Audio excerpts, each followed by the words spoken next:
Good evening, and I will officially call to order our regular meeting of the Board of Directors on Tuesday, June 9th, 2026.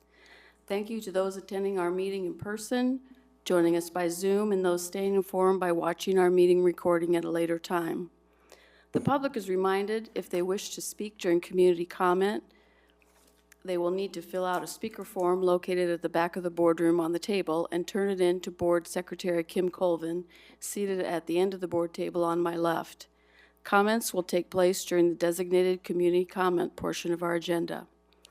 Before we move on to tonight's agenda, I want to take a moment and introduce those seated at the table with me.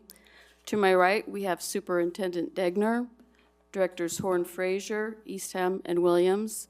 I am Vice President Abraham. To my left, we have Directors Finch and Lingo and Board Secretary Colvin. And with that, we'll move on to tonight's meeting. Our first item is agenda approval. Any questions or a motion to approve? I move to approve the agenda. Second. Secretary Colvin, ready to vote?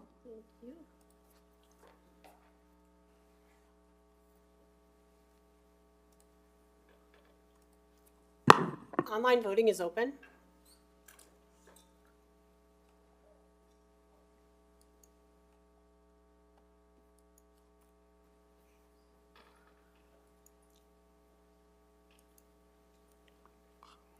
All votes have been cast and the motion carries with all directors voting in favor.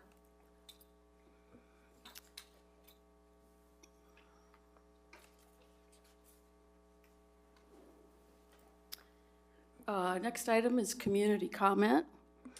Just a minute. Thank you for your interest in the Iowa City Community School District and for your willingness to share your comments. You're reminded to give your name, address, and topic that you plan to speak about. During community comment, persons may speak to the board about topics relevant to the district. Speakers who make comments are reminded they are responsible for their own statement and may be subject to legal action for those which include hate speech and that are threatening, harassing, or defamatory in nature. It is expected that speakers will address the board and each other with civility and abide by the stated time limits.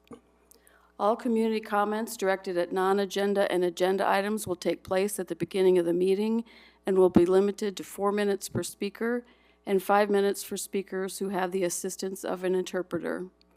Speaker's time limit will be displayed on the iPad on the ledge in front of Board Secretary Ms. Colvin. An alarm will sound once the speaker's time has expired. The initial community comment period will be limited to 1 hour. Remaining community comment, to the extent necessary, will take place at the end of the meeting. The board will not engage in any discussion during public comment. The role of the board during this time is to listen. Any individual who does not abide by the rules or otherwise disrupts the meeting may be asked to leave and/or referred to law enforcement. And with that, our first speaker is Terry Ozello.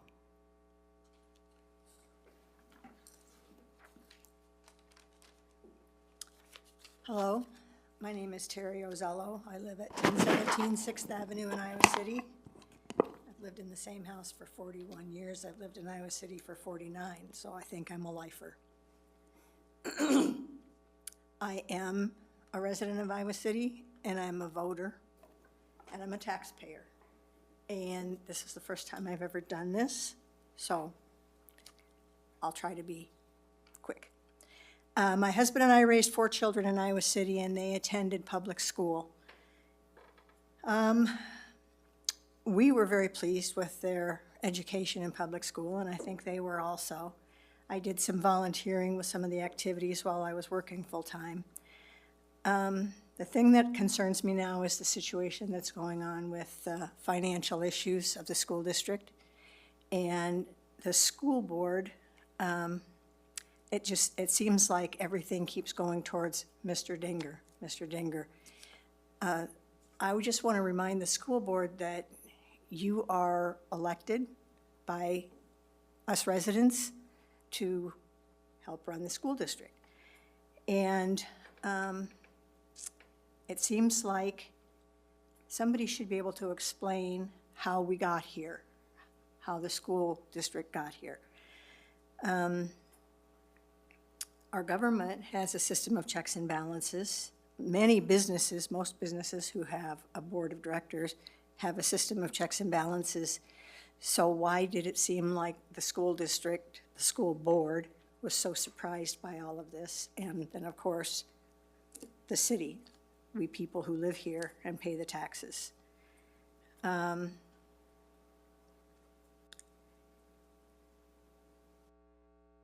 We elected the school board. We expect you to take responsibility for, or someone to take responsibility for not completing the audits or for not knowing that the audits didn't happen. Somebody to take responsibility for needing to borrow a huge sum of money to pay salaries, and you didn't seem to know about it. How does that happen?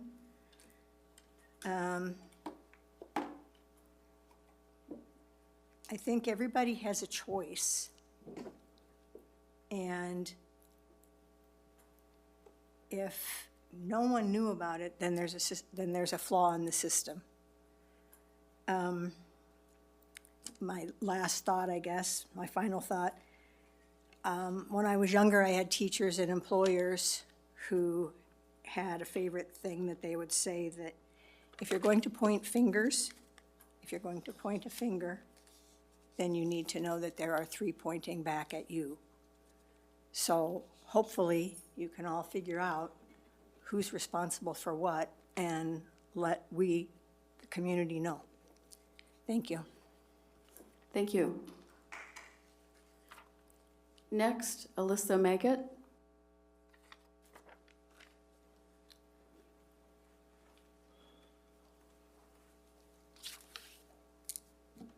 Good evening. My name's Elisa Megget, and I live in Iowa City, and I taught in Iowa City for more than 20 years. At the last meeting, after citizens clearly warned that this board not to recycle Superintendent Matt Degner back into district leadership, you did immediately, you voted 5-2 to do exactly that. That vote was not accountability. It was administrative protection. ICCSD is facing a financial crisis, overdue audits, a lost bond rating, emergency cuts, and collapsing public trust. This did not happen overnight. It's a result of years of failed oversight, weakened accountability, and a board culture that is too often deferred to administration instead of governing it. ICCSD School Board has an evaluative duty to review district performance, expenditures, conditions, and alignment with district educational goals. That duty is not ceremonial. It is the guardrail protecting students, teachers, taxpayers, and public education. And that guardrail failed. Under this leadership era, ICCSD has experienced significant and measurable academic decline. Public data reflects ICCSD falling to the bottom 23rd percentile in Iowa under leadership, repeatedly shielded from accountability. Teachers warned you. Parents warned you. The community warned you. The data warned you. And now the finances are warning you. Yet instead of an independent review, you rewarded the same leadership structure with continued authority. I strongly oppose retaining Matt Degner in any ICCSD leadership role. I also urge independent and external review of Matt Degner, Chase Ramey, Nick Proud, and other senior administrators regarding financial oversight, administrative conduct, retaliation concerns, evaluation integrity, policy enforcement, and academic decline. You, the ICCSD board, must also examine your own failure. Oversight is not loyalty to administration. Oversight is loyalty to the public.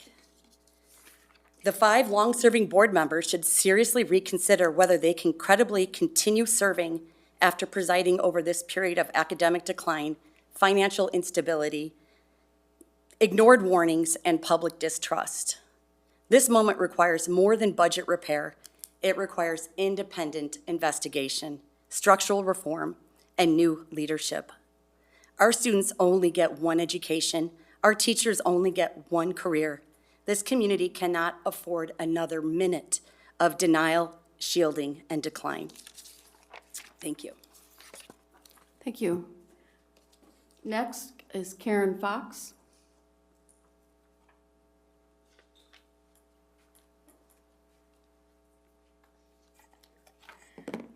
Hi, everybody. It's good to see you. I'm Karen Fox, happily married to Charlie Eastham. I've lived in Iowa City for 48 years and brought up 3 children here. I have been very happy living here.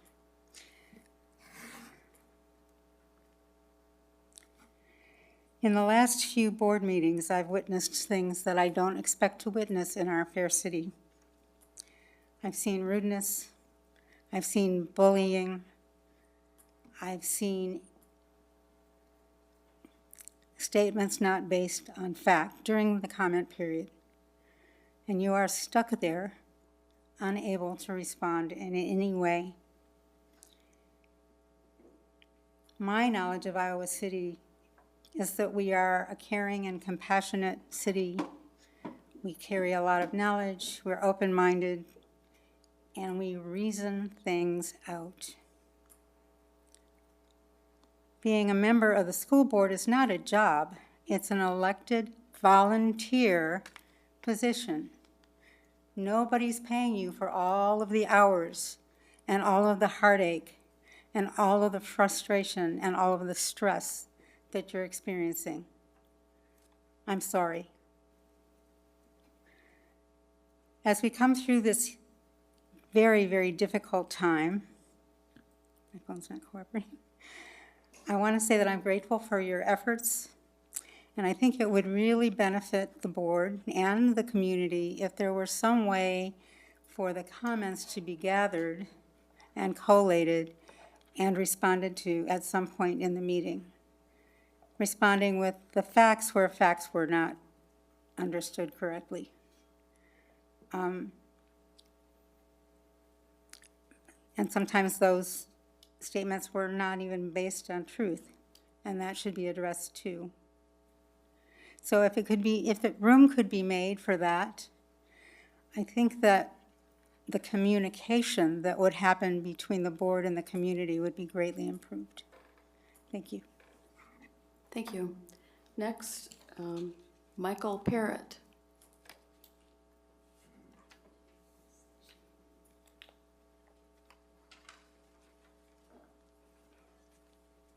Hi, good evening, everyone. My name is Michael Parrott.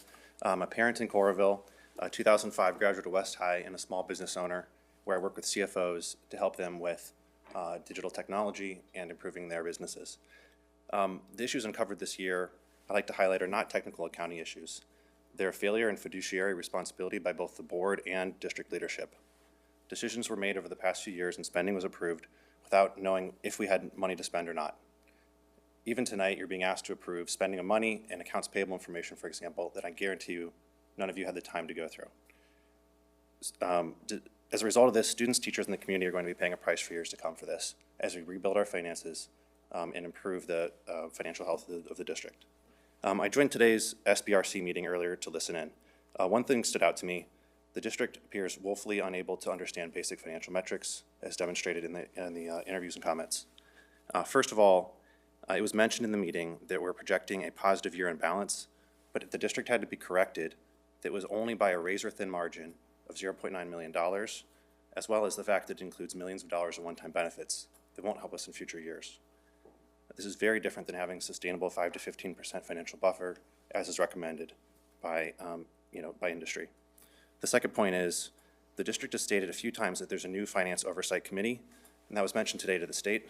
But in today's packet, if you look at the schedule that's proposed, there's no finance oversight meeting scheduled, and there's been no communications as to how someone might apply to be a part of that committee.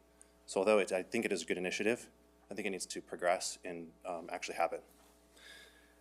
So let's do a look at some benchmark data. I've been spending a lot of time researching other districts in the state and understanding how they're performing and comparing it to Iowa City. As a caveat, I'm a working parent and I'm doing my best here. These numbers I think are indicative but not conclusive. And I'd recommend that the district CFO and the finance committee should be the source of truth on these things, but they should evaluate them. So first, I think there's a pattern that's clear. You manage what you measure. If you don't measure things, you won't manage them. So let's look at the unspent authorized budget. Historically speaking, the school district ranges between -1% and 2% from 2021 to 2026. This is a razor-thin margin, essentially having no buffer to be able to spend money, and if it becomes negative, is actually illegal. A generally accepted target for this is 5 to 15%, and if you look at every other school district in the state with more than 5,000 students, their average is 16%, and we're at 1 or 2%. Second, let's look at solvency, which means general fund reserves as a percentage of annual revenue. We appear to be only at about 3% here for fiscal year 2026. Again, a target is 5 to 15%, or 2 months of operating expenses. If we look at peer districts around the state, they're at 14%. So again, we're very far away from what other districts are experiencing. Third, if we look at audit timeliness, the deadline every year is March 31st. If we look at 2024, in the entire state where there's over 300 districts, only 6 of them have not submitted 2024 audited financials.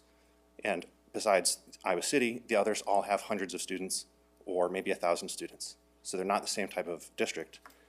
Even in 2025, every district of our size, they've all completed their 2025 audited financials. This is just a standard that everyone does. Fourth, on the cash reserve tax, which is a way we can build cash in a time in which we need to do so, such as now. We're already using 57% of the cap available to us. Peer school districts are around 18%, not 57%. So we don't have the ability to use that to try to regain balance.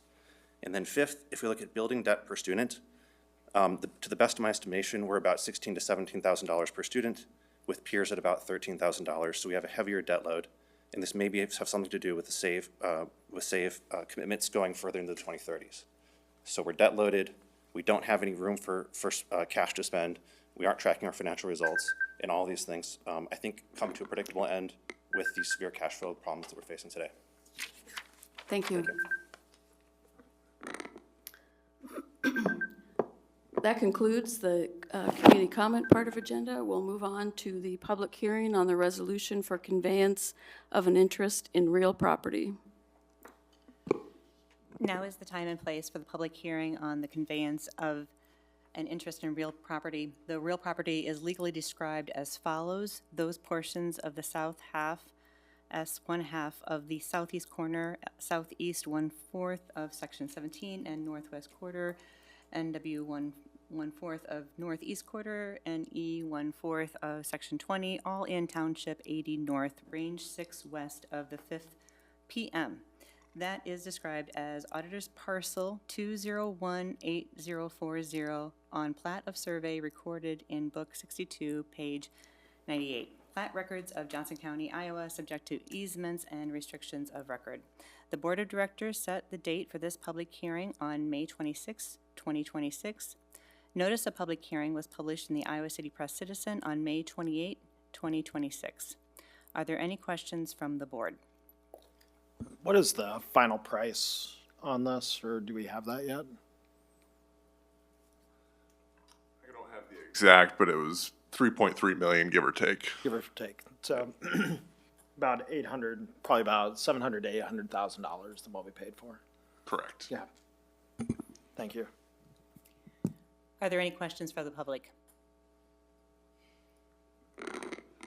With that, I'll close that hearing and we'll move on to our consent agenda. Before we start, are there questions that directors had regarding accounts payable?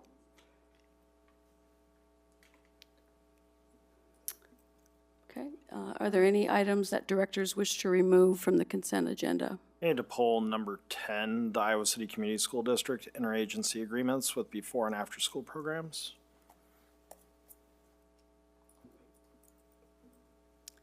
Okay, is there a motion on the rest of the consent agenda minus item number 10? Move to approve. Second. Secretary Colvin, are ready to vote? Online voting is open.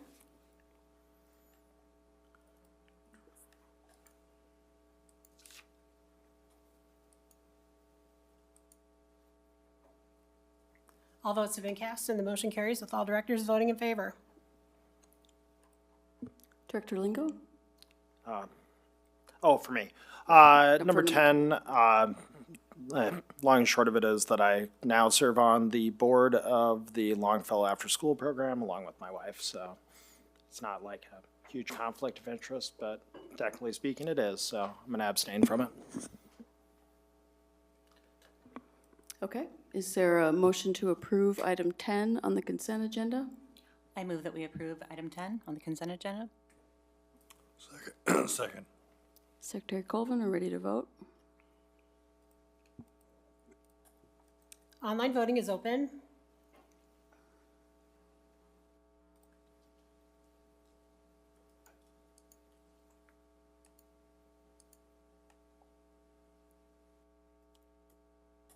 All votes have been cast, and the motion carries with Directors Abraham, Eastham, Finch, Horn, Frazier, and Williams voting yea, and Director Lingo abstaining.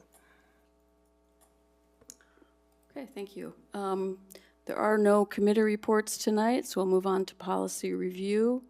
Director Lingo, any comments about the 900s? 900 series really doesn't have a lot to it. It's renaming the titles for the people that are in charge of those areas for the most part. So that's the most. Any other questions? I have one question that I don't intend to get in the way of approving the changes that have been noted. But I do want to bring up that related to 902.4, we have received some inquiries about whether it would be possible to restore live streaming of our meetings rather than recording and posting later. I am in support of doing that if it's at all possible. And so I just want to make a note that I'd like us to explore the options for that going forward.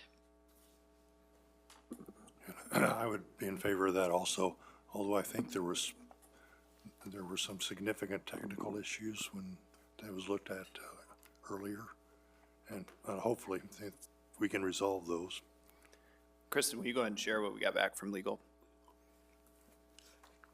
You're correct, Director Eastham.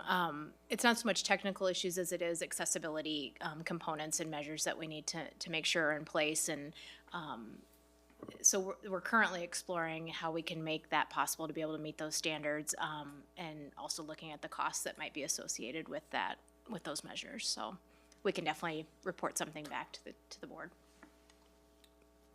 The biggest concern is the real-time closed captioning that we'd have to figure out, so. Okay, great, thanks. Any other comments on the 900s? Okay, we'll move on to our discussion items. The first one is the board financial leadership update. I just want to be sure, I mean, everybody probably knows, but the board has stated at the bottom, we will hire an independent accounting firm to perform a forensic audit. So I think that's just important to make sure everybody knows that is part of what we intend to do.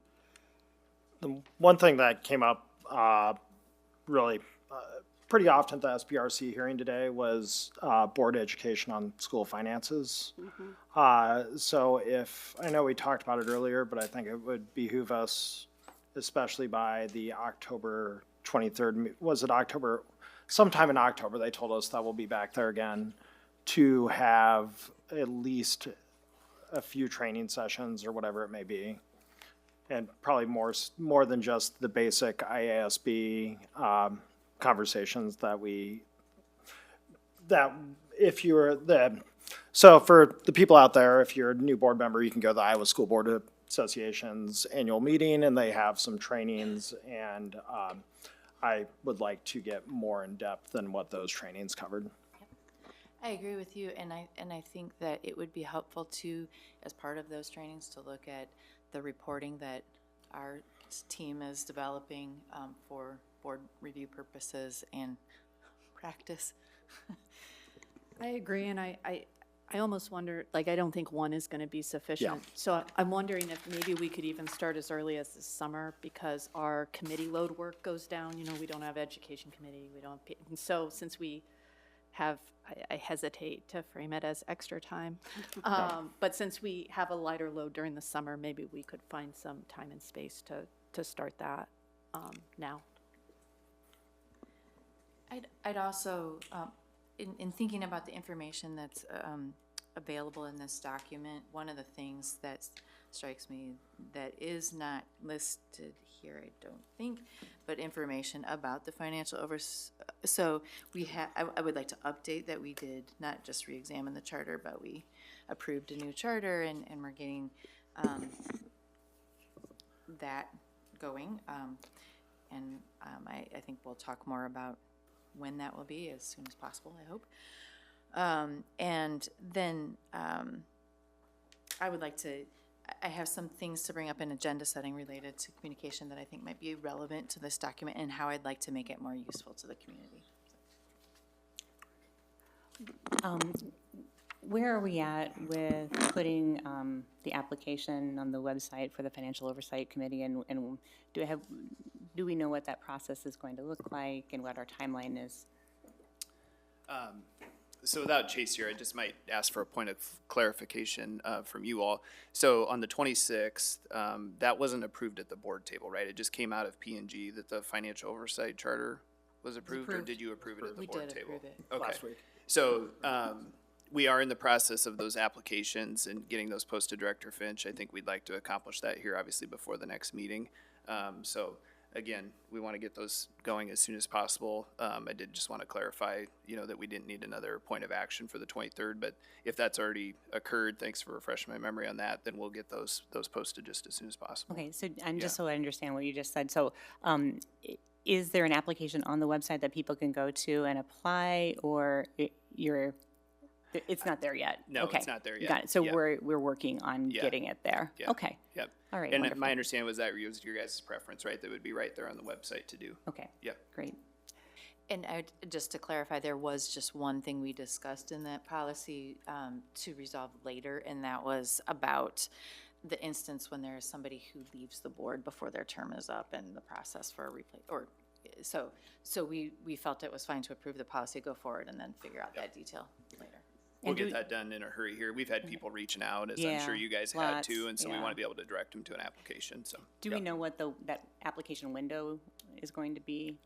Any ballpark? Do you guys have a preference? I mean, if we're gonna just post it on the website, I wonder if we want to couple that with the communication. And, Okay. it doesn't have to be a standalone communication, but we could put that with a couple other things of note regarding the board activity here over the last few weeks. And then I would think a week or two, something like that. I just don't think we want to delay too long, but we want to give people enough notice, especially in the summertime, to have seen it and be able to submit. So maybe 2 weeks. I mean, does that sound reasonable to you guys? Yeah.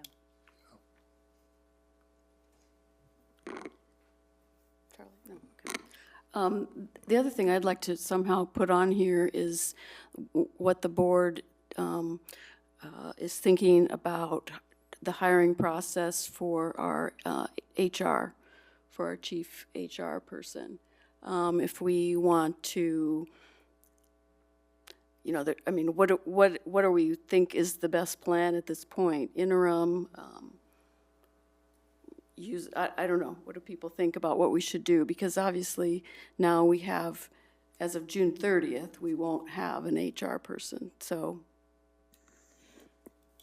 I support the idea of an interim for several reasons. One, I don't believe that we have time to do the search I think we all would like to see done for that important position. And I think having an interim in that role will give us some more time to think through how to coordinate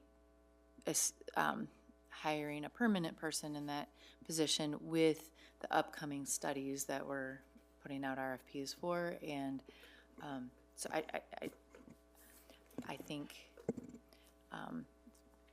thoughtfulness and coordination with those things is probably the most important thing to me right now. I mean, we need that function filled, but we need to do it right. Given the, sorry, you go. No, you got it. Okay, sorry. I was just gonna echo that interim idea, especially since we don't know what the organization recommendations are gonna be, which we're talking about later, but making sure that we have that underway and a good idea on what direction to go. Yeah, I completely agree with that. And then I guess the other option might be, if we couldn't find an interim, would be to outsource it for a while as well. maybe a point of clarification or for continued discussion for you guys is, do you see it at the, kind of the chief level or kind of our executive director level? Are you open to options about the interim being a director? Do you want us to pursue the path about looking at a executive director, chief, or kind of that next level of director? That might be the other point for you to talk about. I don't want to presume to understand what you're talking about.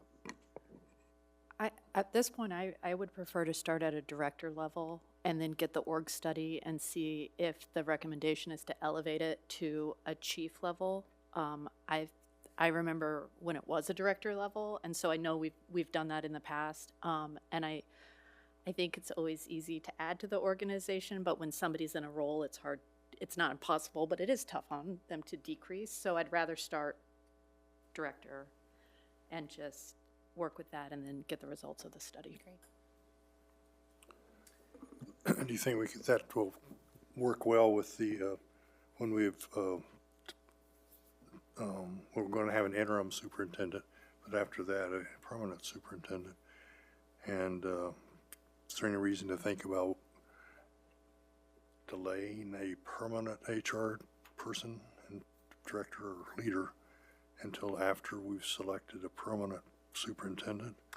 Or do you think those are not necessarily going together? Well, I think we should. I agree with what all the directors said about the interim position. I think citing it in as an interim, because I'm really curious if the organizational structure is going to recommend like a deputy and a chief HR, or maybe they'll just say, no, if you could consolidate and put that at a chief level, and then anyway, but I think we need someone.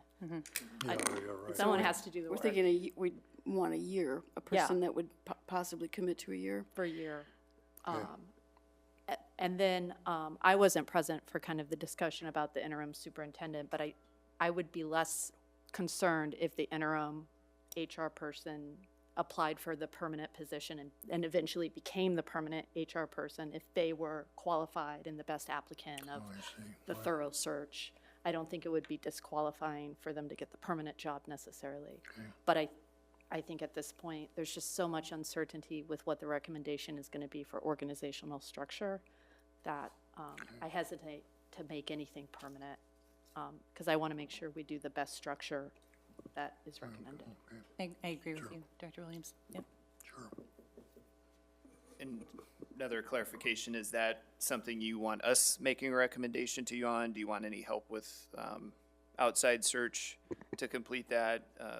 Hearing you kind of say interim and director, I mean, I feel confident we can make a recommendation to you about who that is and put a process around it. But if that's something you wanted more, again, some outside assistance with, I want to clarify that tonight too before we leave the table. I agree that it's something that makes sense to do without external help, but I'm open to other opinions.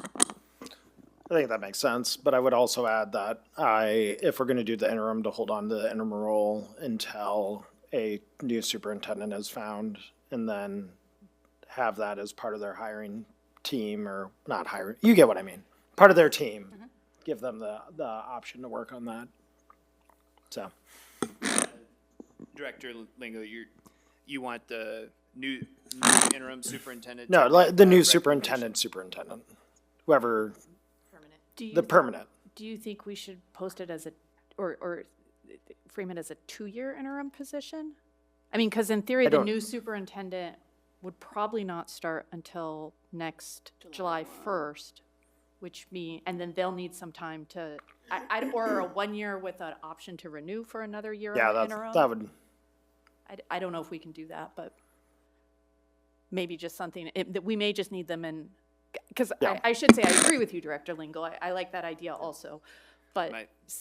My sense is you're going to need to make some decisions about organizational structure at some point during the next year before your full-time permanent superintendent's on board. And so then you'll just need to consider, is that a process you want to run ahead of the new superintendent starting? Is that something, I think what Director Lingo is saying, you want to wait till after that superintendent's on board? I would say HR positions, don't have to follow some of the typical school year calendar of things, but you may lose a segment of candidates because they are on school contracts. So kind of depending on who you want for that long-term permanent HR position, that may be something to consider too. But most likely you'll be looking at org structure and wanting to, align those positions accordingly throughout the year next year before that superintendent starts. So just some considerations. But if we're aligned right now that it's going to be an interim director, and you want us to make that recommendation to you, then I think we have enough for now, and those are probably just continued points you guys would want to follow up on.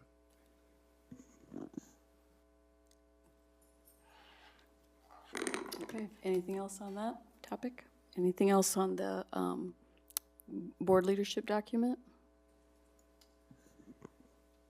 Vice President Abraham, maybe just one final thing, because I think it's probably the most appropriate place to talk about it. We did have our meeting with the School Budget Review Committee today. Kind of the takeaways there are monthly reports back to the SBRC. And so we'll be working as a team to present those to you and then to the SBRC as well. And then Director Lingo had mentioned the appearance back in October. And I don't think they set a specific day. I think they just know they're, did you guys catch a specific day? 15th? Yeah, okay, so there's a specific day, but will reappear in October. That's at the, culmination of the CAR submission, and so they would want an update from us at that point. So Matt, am I hearing you say that the appearance this time was, the result of that appearance is primarily additional reporting to the SBRC? Is that? Yeah, our takeaway was, the continued follow-up with the SBRC, and so those monthly reports and then the reappearance there. Of course, the district's been asked to, appear for different reasons over time, and so there could be an additional appearance for the meeting in October, but right now, this was an information-only item today, and then they want us to follow up for information again in October. I would say that the SBRC did express deep concerns with our budget and the fact that we have been there multiple times over the past 5-6 years. They discussed heavily on having reconciliations done and having our bank accounts in order. Lots of questions throughout the process. It's hard because it was a tough meeting to sit through, not gonna lie. But it was a real strong moment of where they talked about the board a lot as well. And the board's job and duty to make sure that we are practicing good, sound fiscal practices in line with the recommendations of IASB. So they commented on, for example, our UAB, that over the past 6-7 years, it has never been above 5%.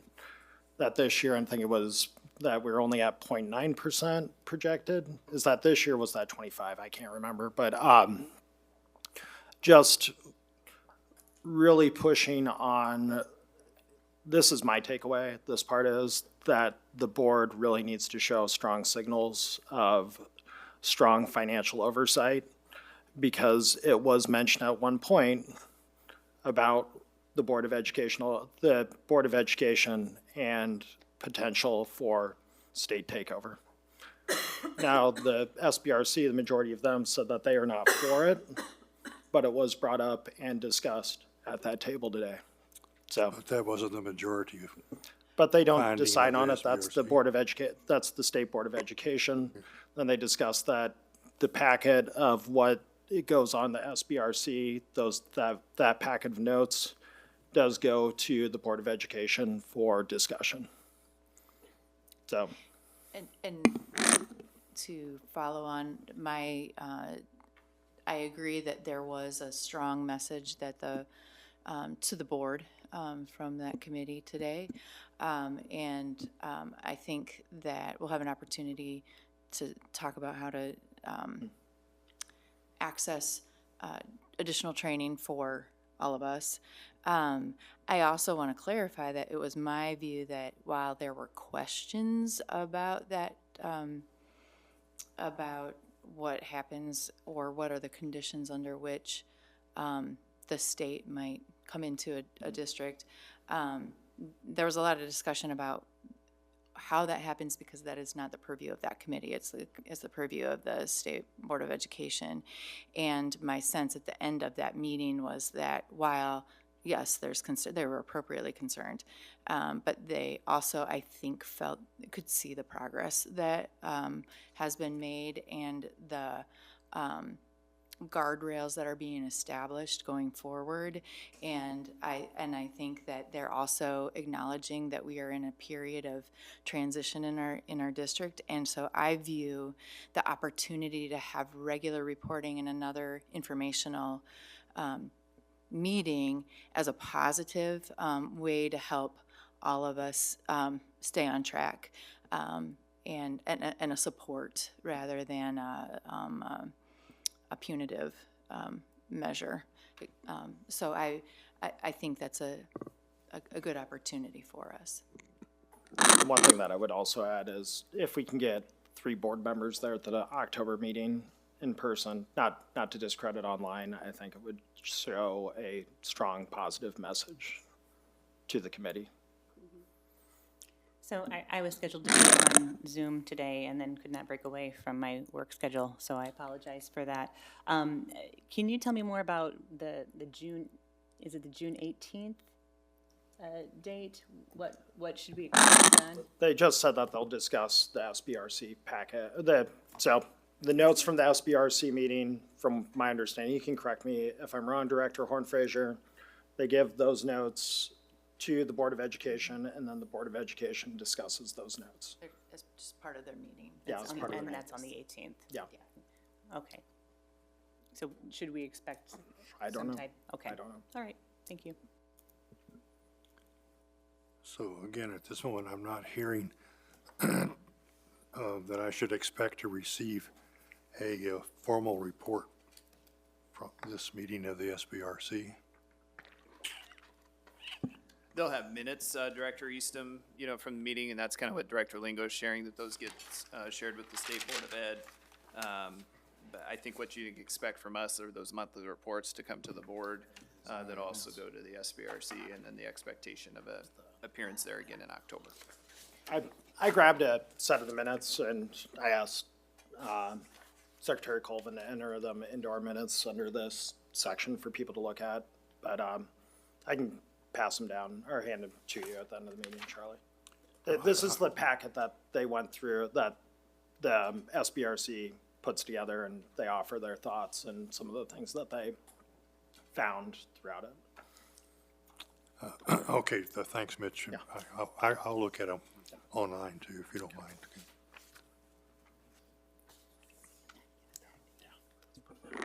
Okay, anything else? All right, we'll move on to our next discussion item. Chief Financial Officer Moore will give an update.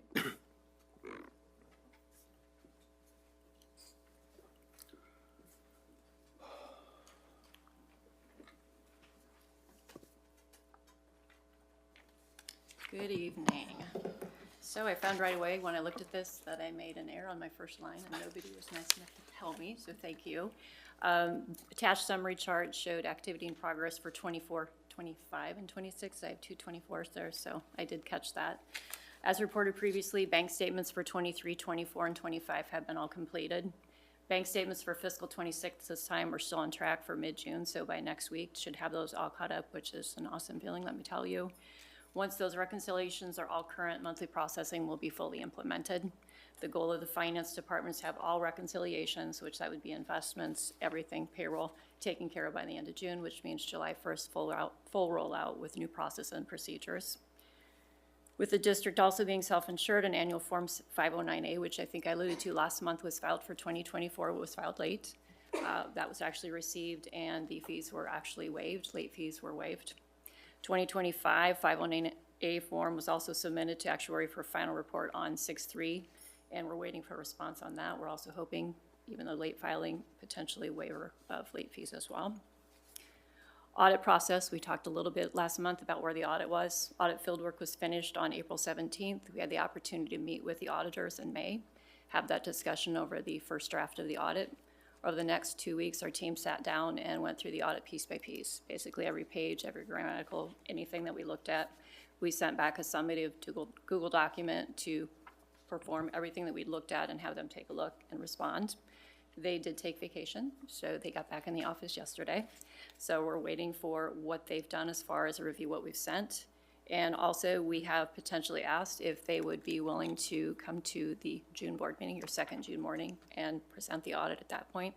We thought that might be a good closure, since Kim Michael Lee will be here to present her final report, that perhaps bringing the FY24 audit might close things as well.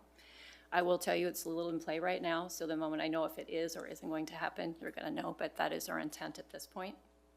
As far as the FY25 audit, it's scheduled for beginning of August to begin fieldwork. Completion of any of the outstanding schedules and statements will be prepared before the fieldwork even begins. Auditors can start testing cash as the bank reconciliations are completed, which we'll have done here by the end of June. Internal control testing can be done prior to them on site in August. And we anticipate that we should have that completed and back to the board for your approval on November 26th. So I'll have a 24 and a 25 audit current. As soon as we have that, then they'll start the process for 26 in my hopes. I haven't spoke to the auditors yet to confirm this, but I would really like to push the envelope that we get it by 3/31. You guys have had your opportunity to meet with the auditors, go through that, and we file with the state on a timely basis. So we would have 24, 25, and 26 done. Awesome feeling. Financial statements, currently working as far as the format to be used to present to you. As you know, we've talked a lot about the finances and far as where they've been and volatility of them. So when I speak with you on finances, I want to make sure that they are exactly where they need to be. So as we continue to do those, I'm going to start working on a format. And to each of you, when we talked to SBRC today, their directive was they want a monthly report and they want a budgeted summary. So what that will look like is similar to when the budget is presented to you in February, March, April. It's going to be pretty close to that. That's my intent at this point. And then work with you to see what you prefer. Does this work? Does this not work? Do we need to go further? And as we get more information, we'll start diving into that a little bit more, but that is being worked on and is required by SBRC at this point. Grant reports, we've talked a little bit in the past. Those have actually been very beefed up as far as the summary reports, and those are going to be in the month-end closing as well, so you'll have access to those. Monthly close schedule, which I alluded to before, is going to continue to improve. Even though we've got process and procedures, we're going to keep moving on those process and procedures. Always room for improvement and to get better on things. As mentioned above, the goal is still on track to have FY27 with a full rollout. Unless something detrimental would happen within our department, we're on track for those. Policies and procedures, just to update you, credit card processing, we currently use BMO. And internally, we found there's maybe some better processes and procedures. Looking at a different credit card company, we did meet with another credit card company.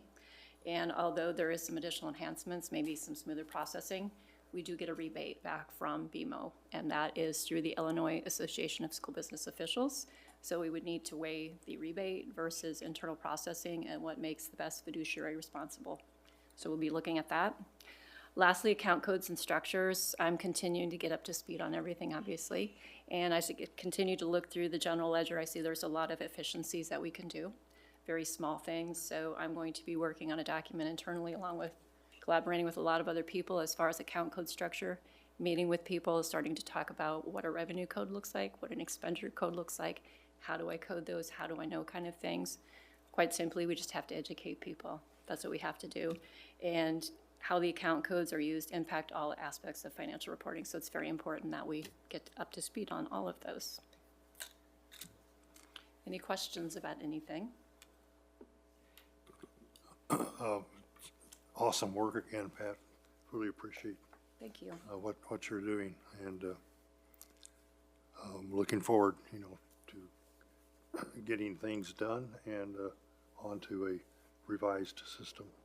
We're going to keep working on it. Today was a great day. I know that really sounds crazy, but today was a great learning experience as far as having that opportunity to travel out, meet with the SBRC, discuss and hear all those things. So I took it as a growth opportunity for us. I don't have a question. I just want to say that I really appreciate the philosophy of continuous improvement that I see in how you're writing about all of this, and it makes me look forward to what we're building. And so thank you very much for that. Absolutely. As you start getting your financial reports, will you be posting them up on your website, or are you doing a new one? compared to your Solon one, or what's the plan Bring my there? Solon stuff over, that'd be Yeah. awesome, right? I would be working with community relations as far as what that would look like, what would be put out there, what the board wants to see, what can be put out there. I think you're gonna find out with me, the more you get to know me, I'm very transparent. So anything that we can get out there to not only show the accomplishments that we've made, that the strides are working at, and if there's things that fail, we say, they failed, we're working on these kind of things, very transparent. So I'll be working with community relations as far as putting that out there, but that's a great question. I wonder if we can interface with our board leadership document that we have and sort of make that a living document on the website, and with, ownership and timelines and things like that, if that's something that maybe we can work into your transparency Yeah, website I that think you that could have. I think that would fit Okay. nicely, Director Finch. Great, thank you.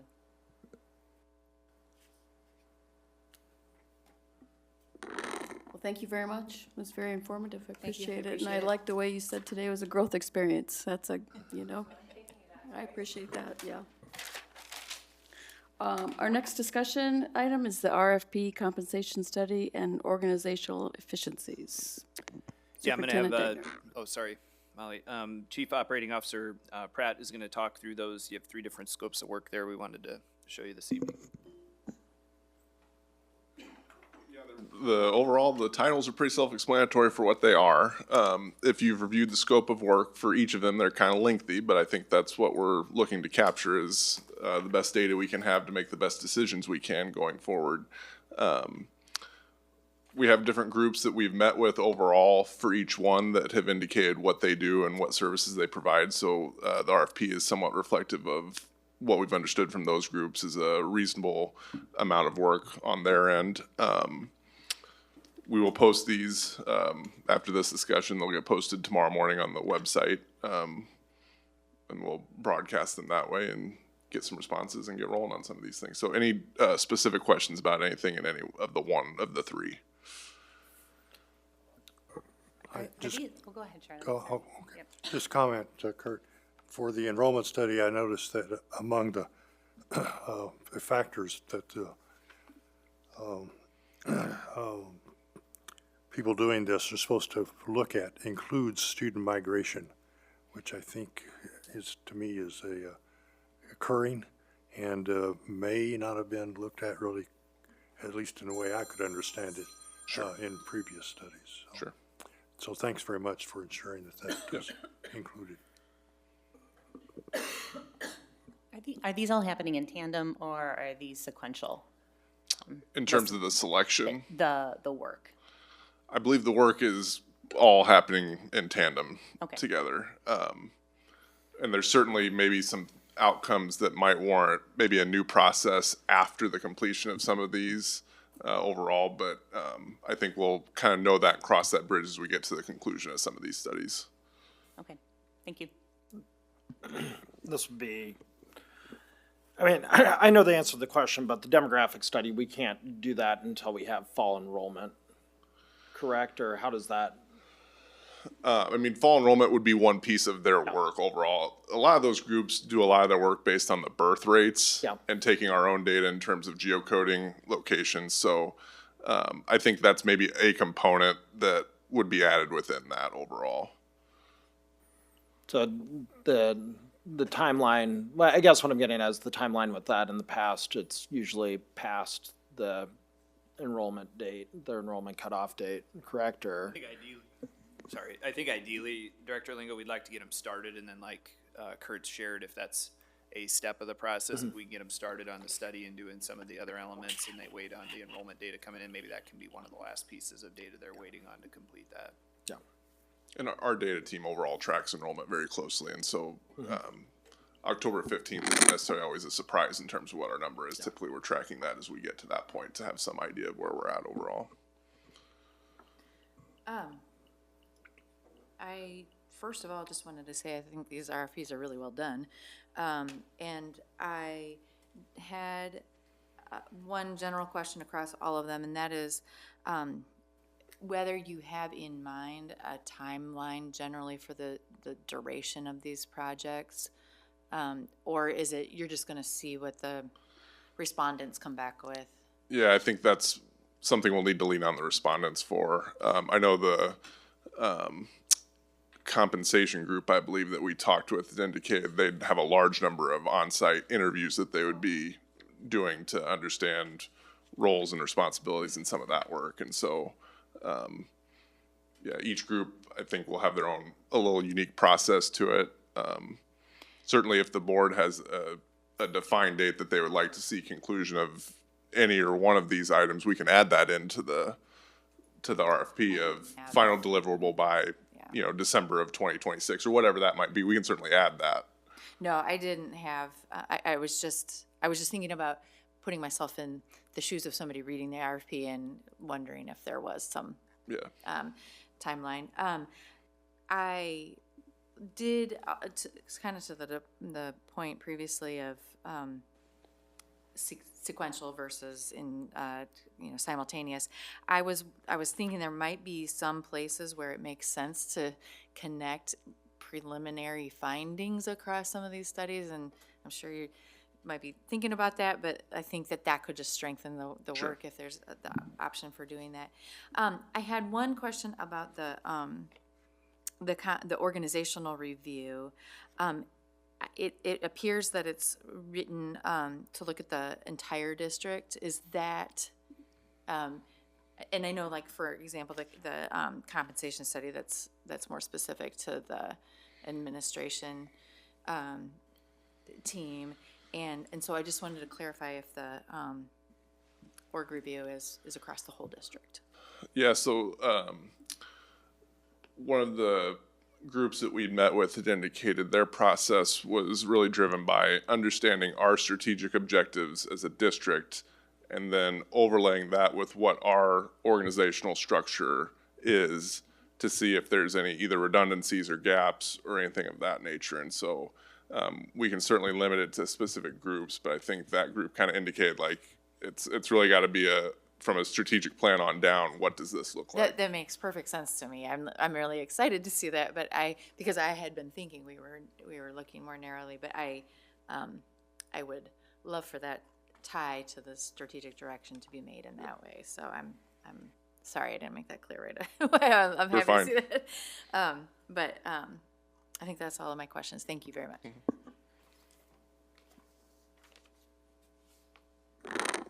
Anything else? Thank you. Appreciate it. It's a lot of work to get those all together, but I think that'll get us a lot of good information that we can use. With that, we'll move on to our first presentation, activities accounts.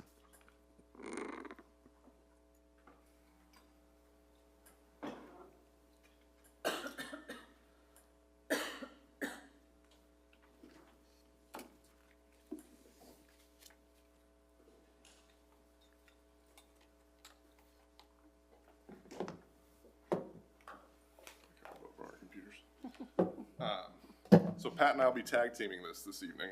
I'll move over here.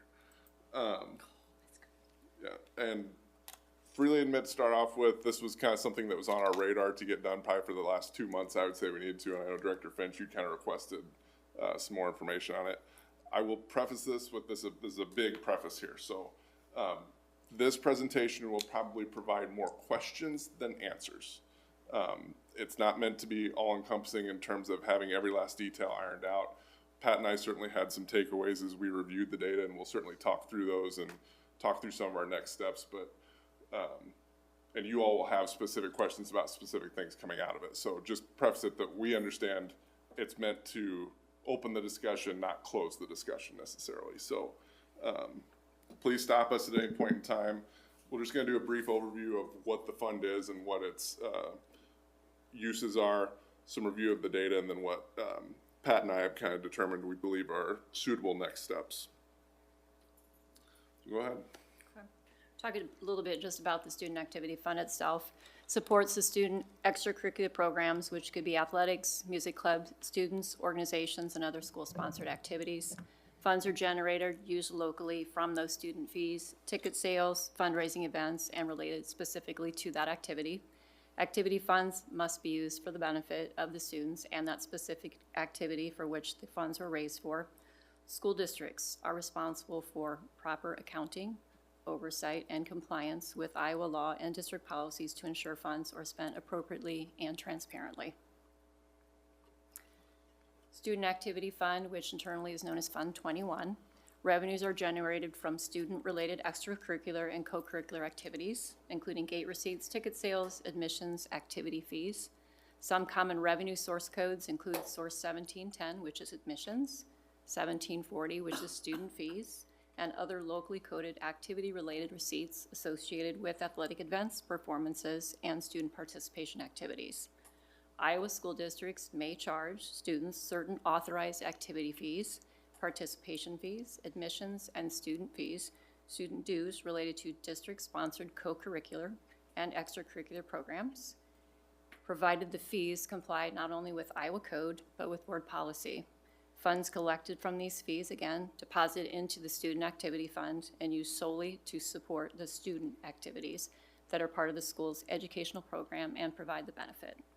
Additional activity fund revenues are received through student club dues, fundraising, activities, donations, concessions, and sponsorships, commonly recorded in revenue classifications such as a 1790, which is another student income, and 1920, which is contributions and donations. And then we have cited Iowa Administrative Code 281, 98.7 requires that activity fund revenues be limited to student-related sources and used exclusively to support district-sponsored extracurricular and co-curricular programs. Interest earnings and authorized transfers into Fund 21 may also be recorded as revenue sources. Student Activity Fund expenditures must directly support district-sponsored extracurricular and co-curricular programs, including athletics, music, speech, academic clubs, student government, and other approved student activities.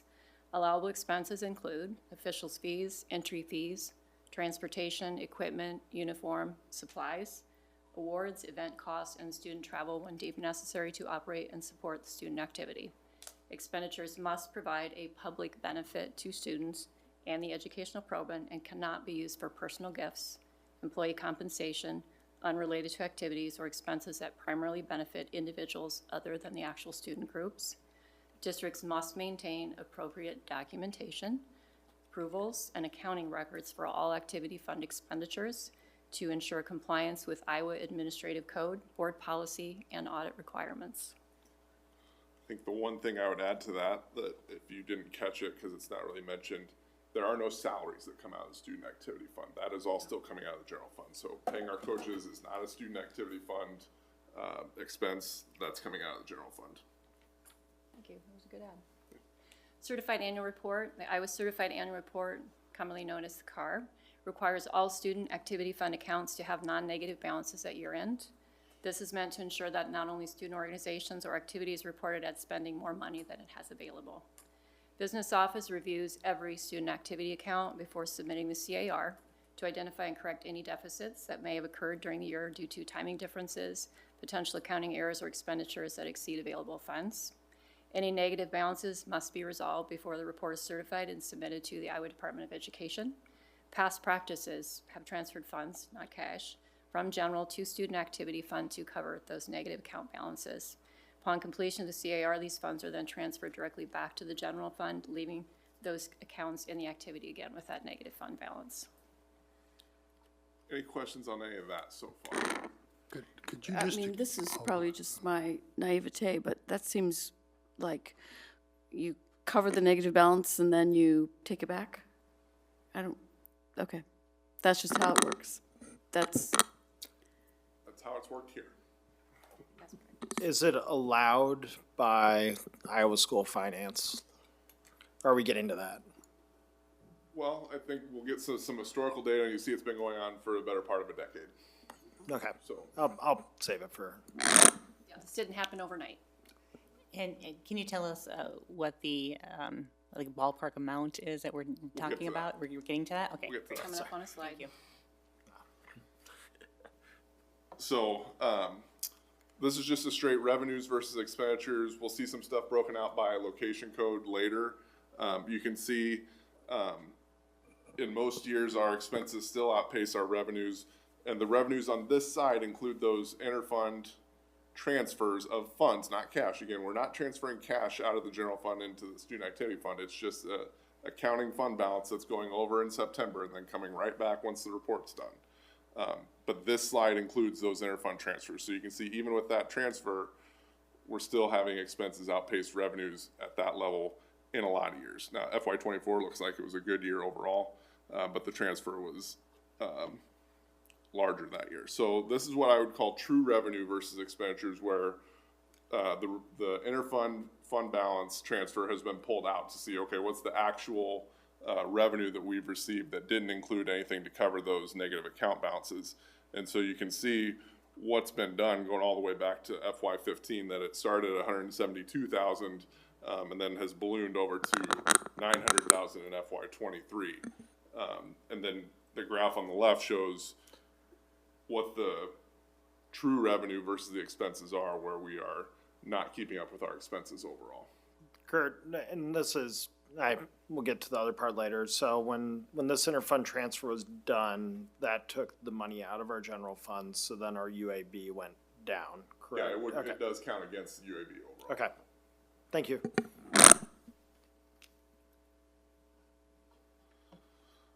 So then, breaking down what our revenue sources were, and this is one that Pat and I both kind of had a big aha as we reviewed it together last week overall. So just for ease of reading, if you get confused on the colors on any of these slides, the colors go in order based on the graph. So the very bottom line is interest on deposits and investments, really not even visible on the bottom. So that next to nothing in terms of that.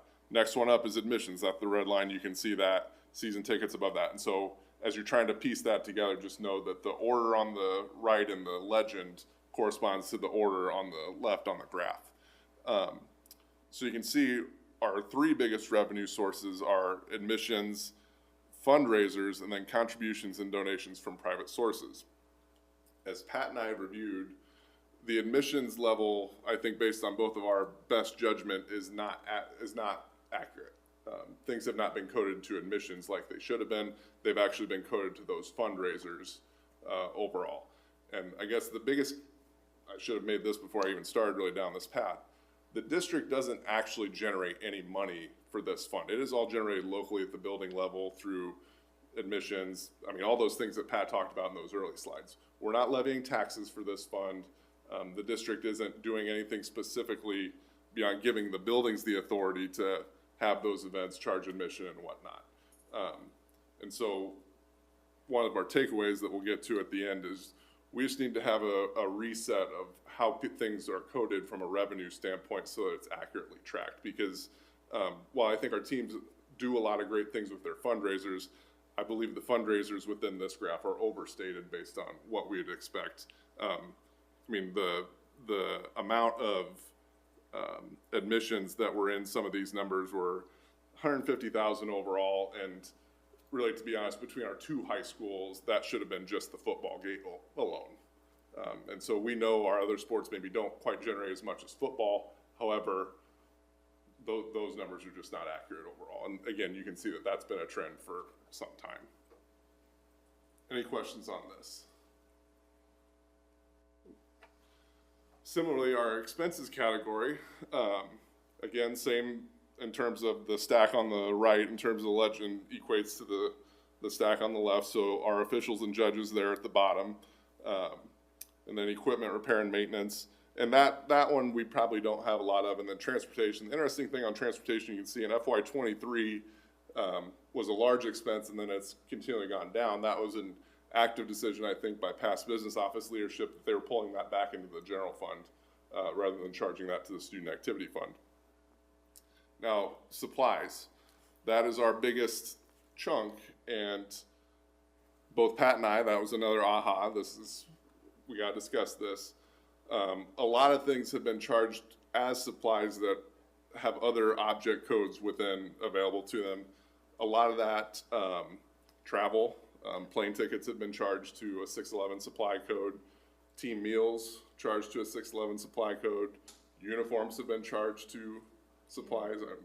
I'm saying the hits, anything else No, you you're can think good. of? Smaller piece of equipment, just that, and I think it rolls back to just the conversation I had just a few moments ago as far as meeting with people, having that discussion of, have you in the past talked about account codes? How do you code a revenue? How do you code expenditure? How do you know which is a supply versus this? And I think, again, it's just educating the staff as far, and that's what we're gonna be doing. Yep. Yeah, no, you're great. And so, you know, I had one individual ask me, well, why is that important, you know? And, well, the importance is as we're in this position, we don't have great data to pull out to say, we're spending too much on uniforms, or we're spending too much on meals or staff travel. Like, we've got to go through, and I'm not joking, probably thousands of lines of data if we want to pull that specific piece out. So as we can work with the staff this coming summer, and Pat and I have agreed with the athletic directors that we'll have, you know, a large meeting where we kind of try to reset this level. If we can code them properly at the front end, that's going to make all our decision-making going forward so much easier to understand where we're at and where we're going. Any questions on this one?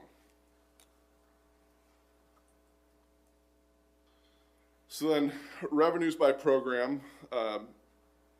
This is an interesting breakdown overall. For those of you who are staunch, follow along in your program, in your accounting code manual, the program is the 3-digit number that's kind of right in the middle of it, right after the function code, which was 4 digits. So the school-sponsored athletics is really admissions and entry fees. So you can see that's the red line there at the bottom. Athletics coaches, that's anything if our coaches run a fundraiser or something that revenue goes to that program code. Athletics camp, again, if they run a camp, that's a separate program code as well. Athletics school contributions and donations, just as it seems. Athletics overall, the color really doesn't appear to be very big. And then student clubs and organizations. So you can see we have a lot of program codes for athletics, and then everything else is in clubs and organizations. And even within the state accounting manual, there is separate ones for fine arts, there is separate ones for student clubs, and there's separate ones for athletics. And so we need to reset what we're doing and use those proper account codes overall within the program line. Anything you want to add to that? No, that's perfect, you're correct. Kurt, do you know how stadium cleanup is coded? Just because I suspect it's one of the biggest revenue sources, so I'm just curious on this chart where it's absorbed. No, we can certainly dive into that. Again, more questions than answers, right? But that's a great question. So then when you look at expenditures by program, it's the same breakdown overall. And the next slide's going to be a little more telling and tell a better story, I think. But that's just where we're at based on the program. So then this graph is looking at revenues versus expenditures by program. So you have to look at these in tandem and look at the bottom. And so one is the fiscal year revenue and one is the fiscal year expenditure. Now, one of the things that has come out as we've begun to review this in our discussion with the athletic directors is they had certain expectations that the district was covering things. That isn't the district covering our softballs, isn't the district covering our basketballs, or whatever that may be. And I'll be honest, I really struggle with that because I said, well, the district's not generating any money out of this. And I was given some history. They were very helpful in that at some point in time in the past, the admissions gate was turned over to the district. And then everything else was left at the building, and then the district was going to cover certain expenses. So that's in the past. I'm relatively new here, just trying to understand how things go. But I think the most telling thing is, if we're gonna view the admissions as the district funds, even though again, the district didn't necessarily generate those specifically, you look at the bottom red in the twos, the admissions revenue has not kept up with the admissions costs. And so we've been charging more things to what money the district was given control of, but the district didn't really have a way to generate any additional revenue on that. And so I think as we get to those discussions of proper account coding, we can try to start to make those match up a little better if the district is going to continue having the complete oversight of all that money, or if we're gonna turn that back over locally to the buildings, and have them live within their budgets, within their own revenue. Any questions on that? Does anybody know the history of why the district took over? Anybody? Okay. No, it may have been decades ago, so.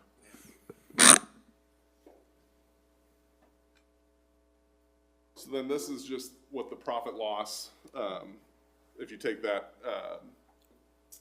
true revenue, versus, expenditure graph of, we've never shown a profit. And again, this is not a fund that we necessarily want to hold a specific account balance. I mean, I think given that this is all student funds and to be used for students, even if revenues just met expenditures every year, that'd be great, right? We're just not overspending. But I know some groups, it may take them several years to fundraise for some large object they might be looking for. And so it's okay to carry a fund balance, but typically you want to at least make sure you're meeting revenues and expenses at minimum. So then this just goes by our three, or our six, I guess, comprehensive middle school and high schools. And this is both athletics and clubs and activities. Nothing's separated out. This is just overall to see where revenues were versus expenses. And again, this is the true revenue, so the interfund transfers pulled out. So you can see City High and where they've been. Liberty High obviously came online, so they had some startup costs overall. West High, and then North Central. And again, just discussion on our middle schools. Currently, our middle schools, we don't charge any admission to any of their events. And we're not necessarily alone in that. There are multiple districts I'm aware of that is the case. That's just a decision that we either need to keep going with or change based on where we're at overall.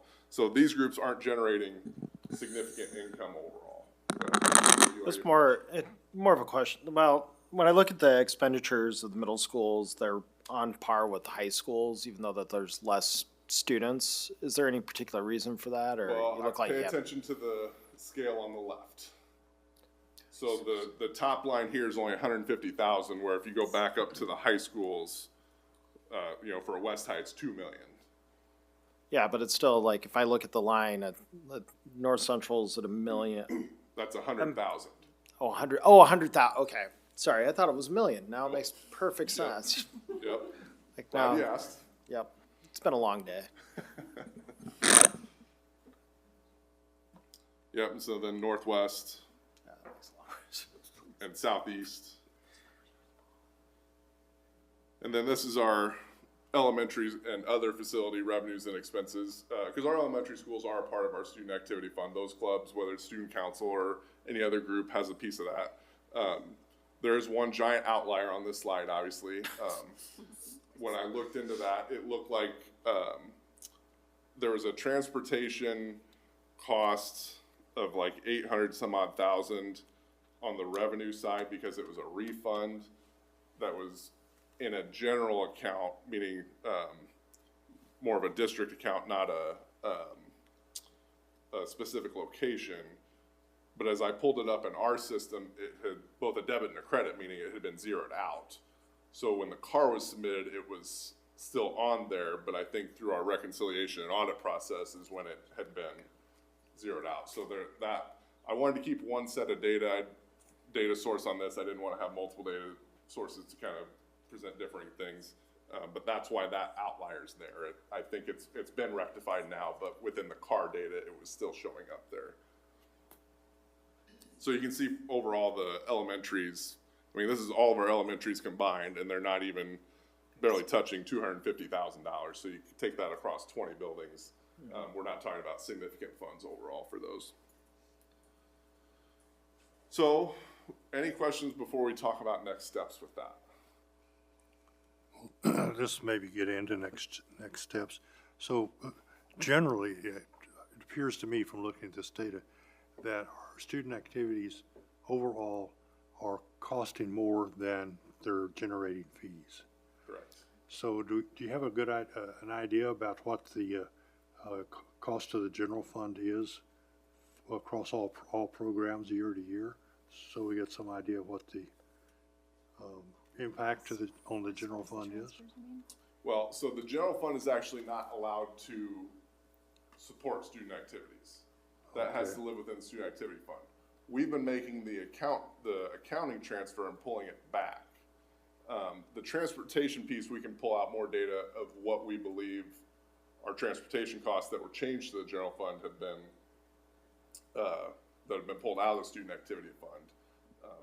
But otherwise, maybe the best answer to your question goes back to that slide where we've got those years listed.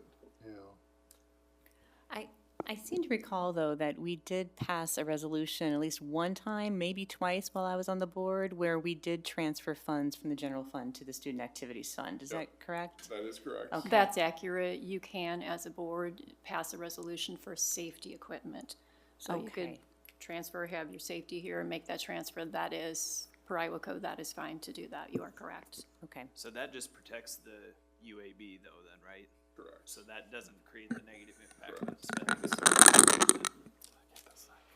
Sorry. Well, Sorry for my creaky microphone. I don't know what's happened over the past few weeks, but it's gotten creakier. So when we're talking about this transfer back and forth, is that no longer allowed to happen, or am I?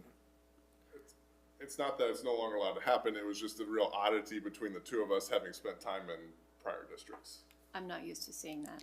What have you seen from prior districts? I've not had that before. But if the activity fund makes $200,000, it only spends $200,000 or less. Okay.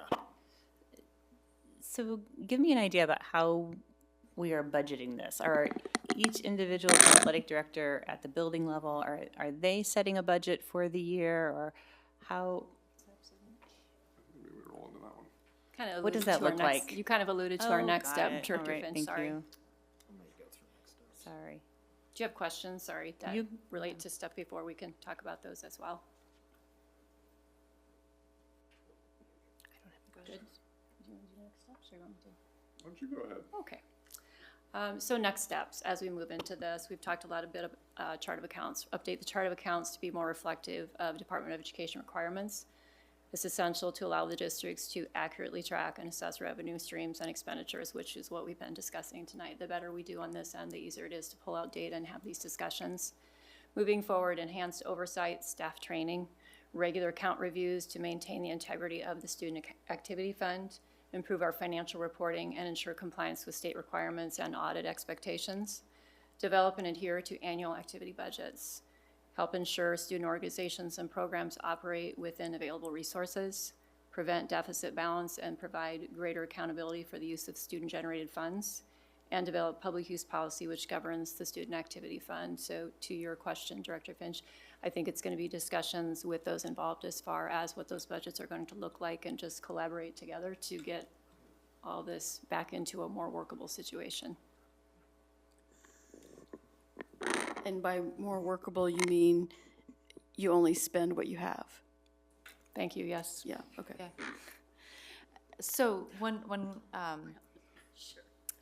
I'm all in favor of getting to that point. And I'm wondering, so you talked about staff training in terms of the accounting pieces of it.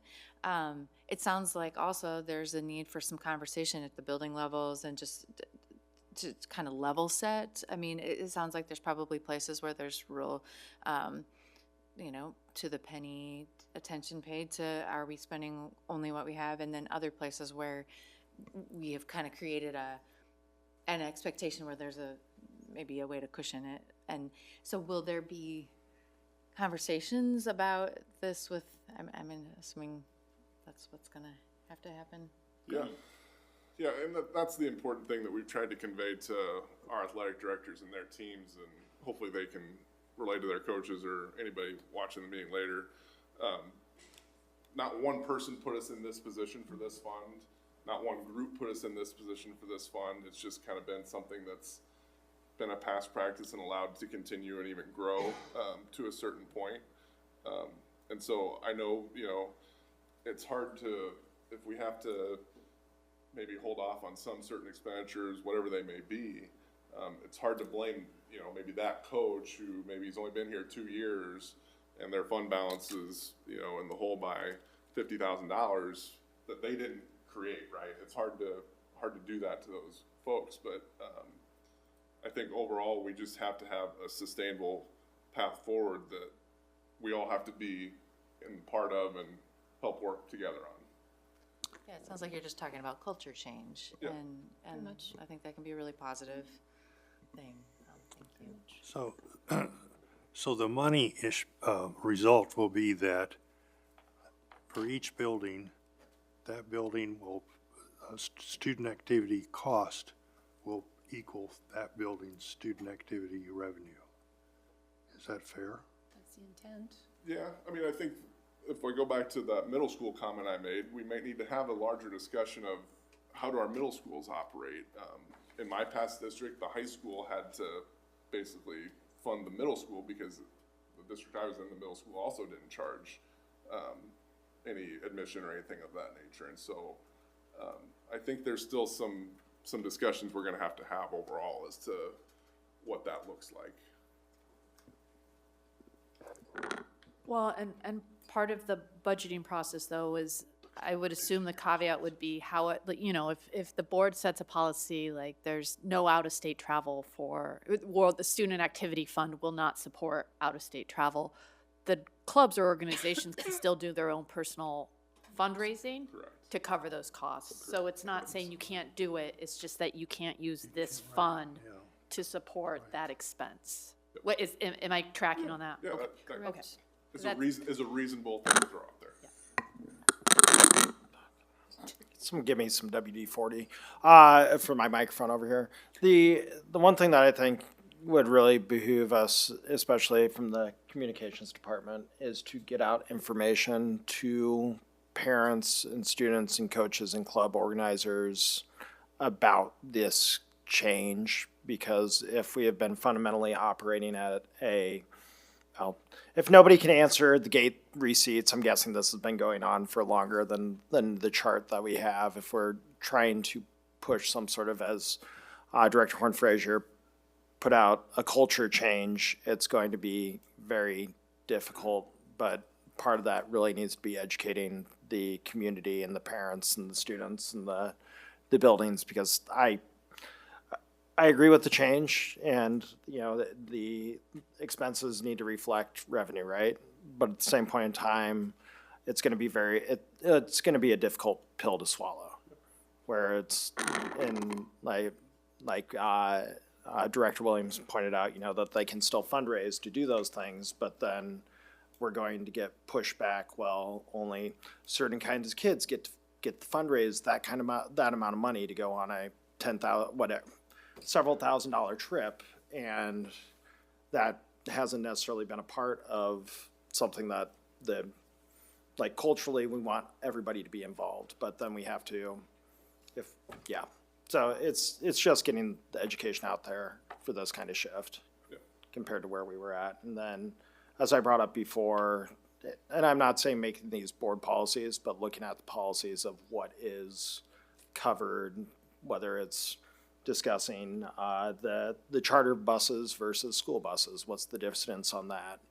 I mean, I don't do some of the directors that have older children probably have had children that graduated recently have a better idea of those kind of argument or those discussions. But anyway, so Yeah, I think what I keep kind of asking about is these individual building budgets, because I'm just really curious about how we're ensuring, you know, equitable resources across all of our buildings of the district. And are there some buildings that maybe have some older uniforms that need replacing, but, you know, others that don't, and, you know, football helmets that, you know,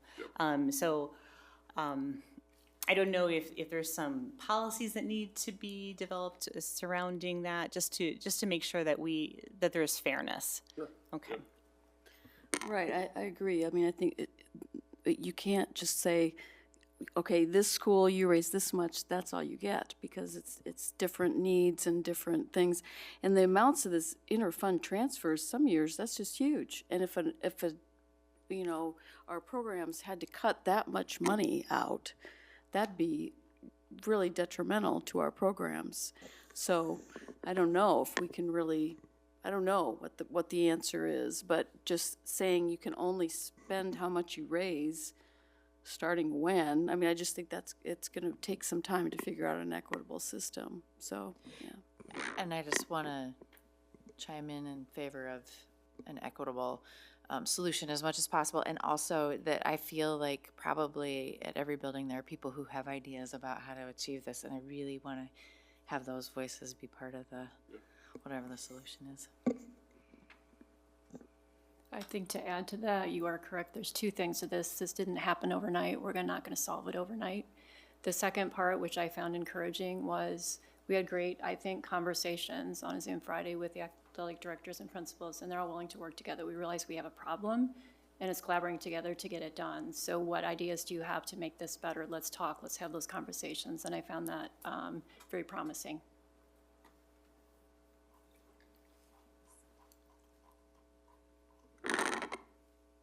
Any other comments? Okay. Just one thought, I guess.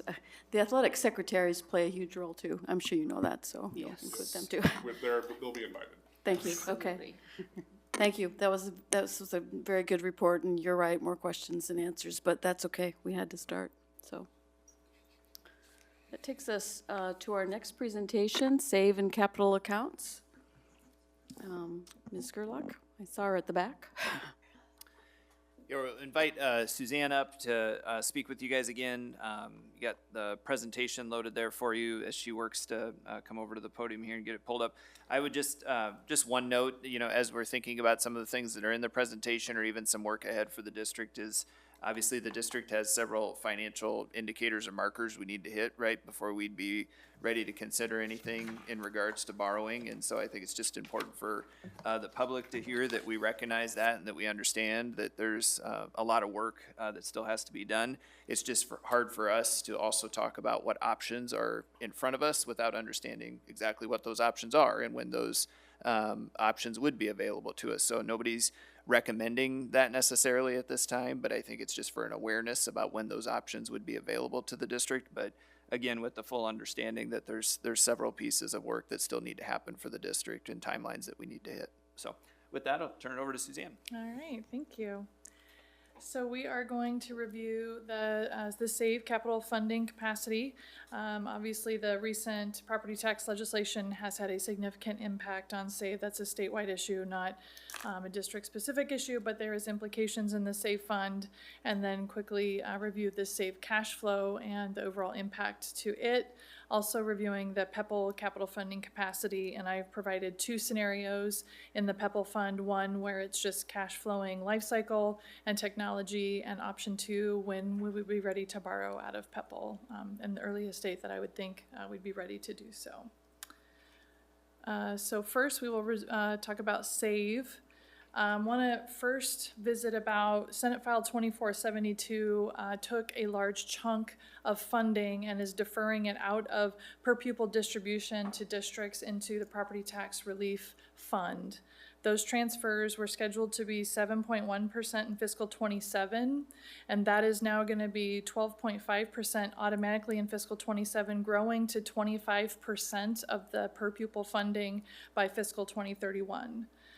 That is a significant change. I've sort of showed what it looks like. These are just estimates. I'm assuming no growth in the annual revenue to be conservative. I'm trying to give you sort of a reasonable worst case.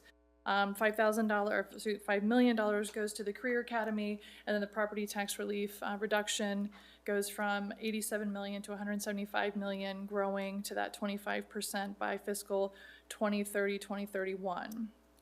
And that is going to reduce I am also including, I'll say, the statewide enrollment that I have in the table is based on the Department of Education estimated statewide enrollment. Enrollment continues to decline.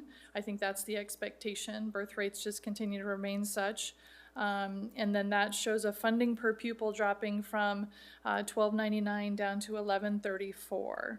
And overall, on a cumulative basis, this will reduce statewide penny revenues for all school districts in the state of Iowa 17.66%. and potentially up to $223.94 per pupil. Susan? Yes. I have a question. Yes. On the, if you go back to the. Yeah, sure. Sorry. With the column projected save statewide disbursements and you have student enrollment and then estimated statewide per pupil funding, is that just projected save statewide disbursements divided by student enrollment equals? Okay, thank you. Yes. Yeah. And is that done by head count or FTE? It's certified enrollment. Okay. Yeah. And so what this does specifically for the district, and I apologize, I realized I had a number missing in my first bullet point. So this per pupil funding reduces, combined with the district's estimated declining enrollment, will decrease annual revenues by as much as $14.7 million combined over the next 5 fiscal years. Now that is dropping from $20.3 million estimated save revenue in the current fiscal year, fiscal 26, to $16 million within 5 years. And so that's a $14.7 million loss cumulatively over the next 5 years. So obviously that has a significant impact to even the save cash flow we saw just a couple months ago. The good news, there is good news. The district is able to pay all of its save revenue bonds and meet debt service coverage. I did have a question from Director Lingo. Enrollment would have to drop 1,500 students before you couldn't pay your debt service. So we'd have to see certified enrollment drop below 12,500 students, which hopefully won't happen in the near future before the bonds are paid off. But that is sort of the bogey before we would see, or obviously statewide sales would have to decrease, or there could be other things that could happen. But based on these projections, we should be good to be able to pay all save revenue bonds.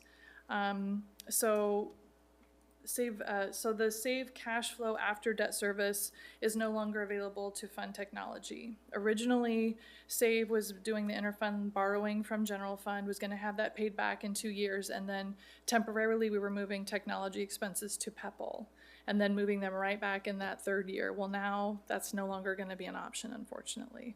So it's going to take, I'm estimating 3 years now to fully pay back the general fund because of these changes. I'm hoping it can still be done in 2, but based on the conservative assumptions in the cash flow, we're planning for 3. But then the PEPL will have to take the technology basically for the foreseeable future unless statewide funding starts to grow per pupil.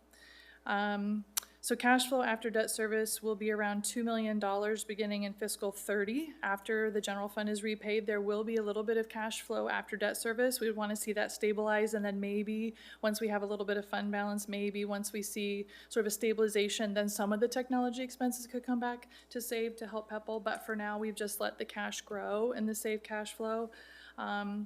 And then once the existing debt matures in fiscal 2039, that seems really far away, I know, there would be capacity in the fund, roughly $15 million per year available to either cash fund projects annually at $15 million, or roughly, if you wanted to borrow maybe as early as fiscal 37, there would be $150-ish million of capacity. You could do 20-year bonds at that point and do probably $150 million or more if you wanted to do so. But it will be a long wait between now and 2037. But the other thing I will say that's not on this slide, this was such a significant change statewide, and I've never seen this in my 20 years at PFM. S&P rating, global ratings, put the entire statewide program on negative credit watch because of the change in the SAVE funding. And so the other good news is that the district has no outstanding ratings, so the district is not on negative watch with the rest of the schools in the state of Iowa. And so for what it may anyway, is that significant of a change that they put the entire program on negative credit watch. And then this is just the cash flow showing the, so it's kind of hard to see here, but originally we were going to pay back the general fund in 2 years. I think it might take 3 years. We might have a negative cash balance at the end of fiscal 26 to be determined. We'll see how things shake out. It depends the wrap up of the capital projects that are already underway, and then have a positive cash balance in fiscal 27. And then you can see it is out here in fiscal 29 when we pay back the general fund and start building cash in fiscal 29. And then you'll see we start to have those $2 million-ish cash flow after debt service available for possibly technology or other things in the cash flow. And then once we turn the page to page 2 in the cash flow, this is where you can see we get out further where the bonds start to pay off, and then you have basically the annual cash flow is freed up after those bonds are paid off in 2038. And so cash builds nicely through. The cash flow right now just goes through 2050, the old expiration date, but obviously now SAVE is now extended through 2070, so 2071. So any questions on SAVE before I start on version 1 of the PEPL cash flow? Can I add something? Yeah, to sure, this? go ahead. She had indicated potential cash balance negative at the end of June. Our indication is we're gonna go through the general ledger, obviously, check expenditures, make sure everything's appropriate, so that number may not specifically be accurate. That's just an estimate right now, so we're gonna do everything to make sure it's not there, but that was just a side note. This is just because my memory fails me, was 25% taken away from SAVE, was that the high level that Yes. people wanted to do? So that they went with the maximum Yes. that was, but the legislature could still take more if they wanted to. They could do Yeah, that, okay. yeah, Yeah. they could. I would hope not. I really hope not. Suzanne, did you mention what happens to districts that aren't able to meet that? Or just for notice, kind of as a follow-up to Director Lingo's question, so what if that happens? Then what are other districts having to do that aren't able to yeah. make the payment? So we've already had discussions with bond counsel. Is it, if you can't make debt service coverage, is it an EMA disclosure notice for publicly market? If you can't make debt service payments, you can go into your cash balances, or you have to restructure debt. That would be the last recourse, would be if a school district, don't think Iowa City is in that position, but if it were, if they took another 25% and suddenly we couldn't make our debt service, it would require a refunding or restructuring of the debt to either extend the average life of the debt, push it out longer to repay it, or potentially try and find another funding source. Hard to get GO bonds approved to refund, say, revenue bonds, but might have to get creative with how you would be able to do that. Thank you. Yeah. And thank you for the additional question. Yeah. And so version 1 of the PEPL of capital cash flow analysis, we are just doing a cash funding of what we're calling the life cycle projects. Life cycle includes the roofs, the HVAC, O&M building, and now we're including the high school turf replacements as part of the life cycle. We're planning for those in advance. And so I have broken out turf separately because it is I would say a new consideration for life cycle. But beginning in fiscal 27, life cycle 6.5 million growing to 7.5 million by 2031 when the turfs are all funded, and then growing 3% thereafter. We are including 2.75 million in fiscal 27 and in fiscal 28 for City and West High School turf replacement. And we have a placeholder in fiscal 2030 of 3.5 million for Liberty High School turf replacement as well. And now that due to the Senate File 2472 reductions to save revenues, we have moved technology into the PEPL cash flow for this foreseeable future. And so technology, FY27 budgeted at 3.5 million, growing to 4 million by fiscal 29, and then again growing at 3% thereafter. There are annual surpluses in the years with no turf replacement scheduled of around $3.5 million.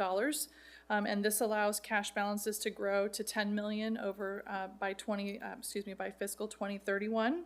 And with no borrowing, no other scheduled capital outlays, would have a cash balance of 25.2 million by the end of the voted PEPL period of fiscal 2035.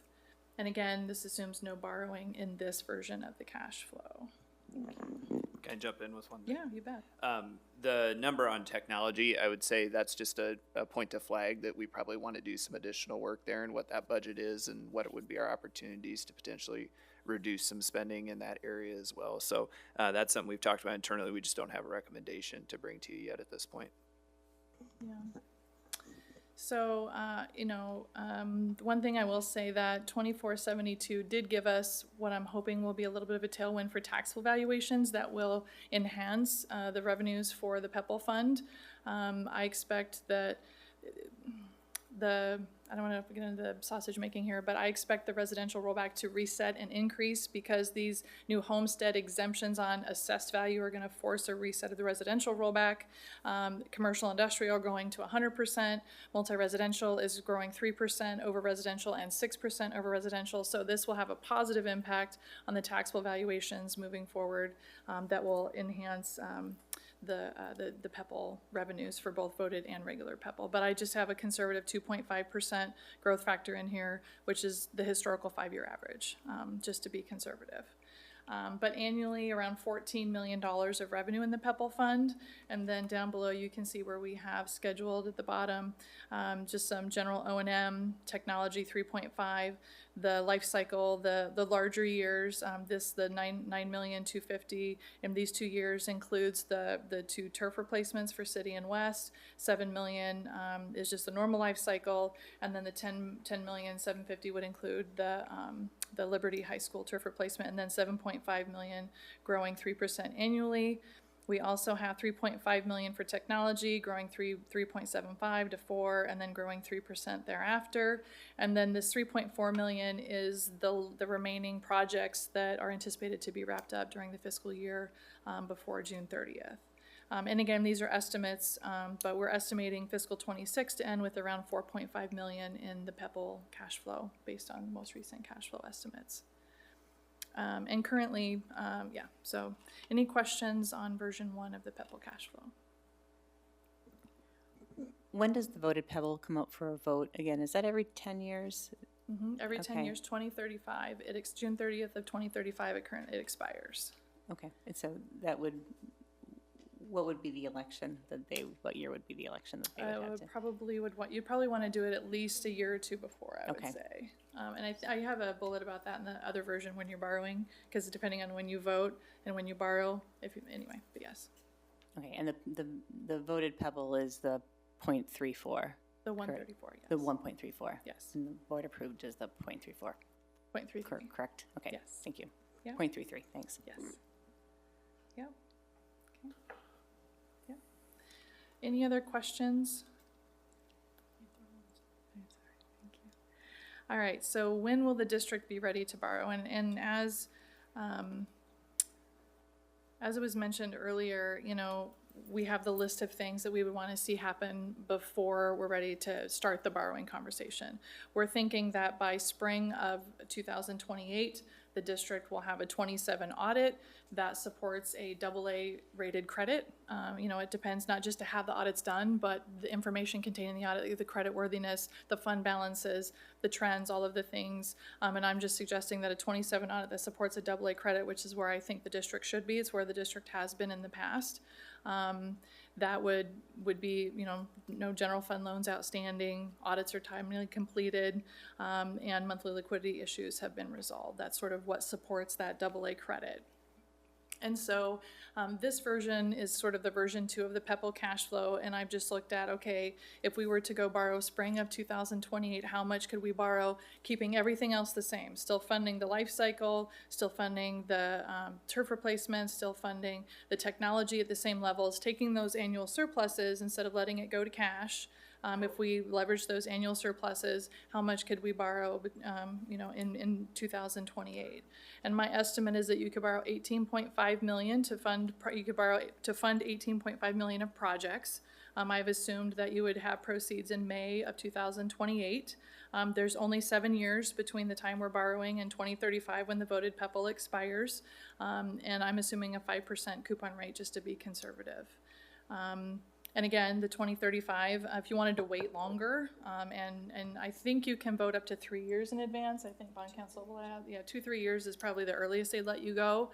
But if you were to do the vote extension 3 years before that, 2031, wait a few longer years, then you could borrow for the full period plus the 10 that just got approved by voters.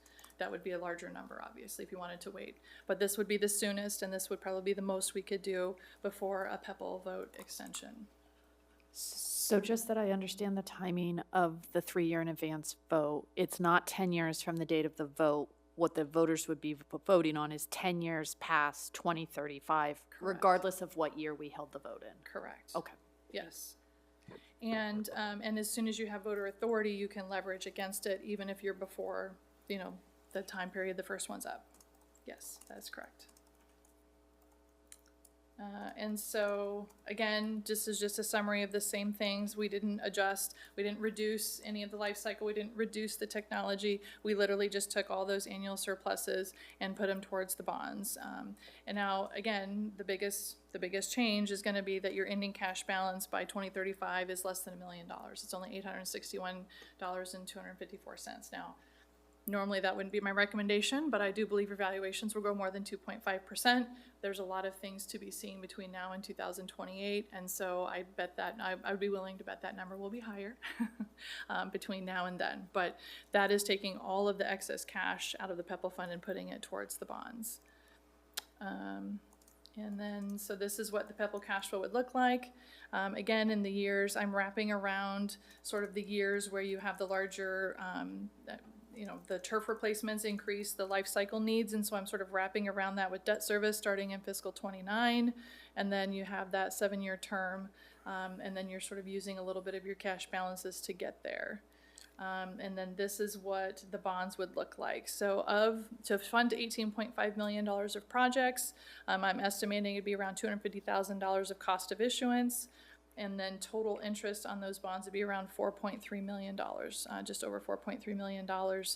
So total cost would be $23 million to finance $18.5 million of projects. And that for the $4 million cost could be, if you were to do pay-as-you-go, that could have been used for PEPAL expenses. Correct. Yes, that's correct. Yep. Thank you. Yep. And then, of course, there's no projects identified. This is just a capacity analysis, so projects are to be determined here. And so that is all I have to share. Any other questions?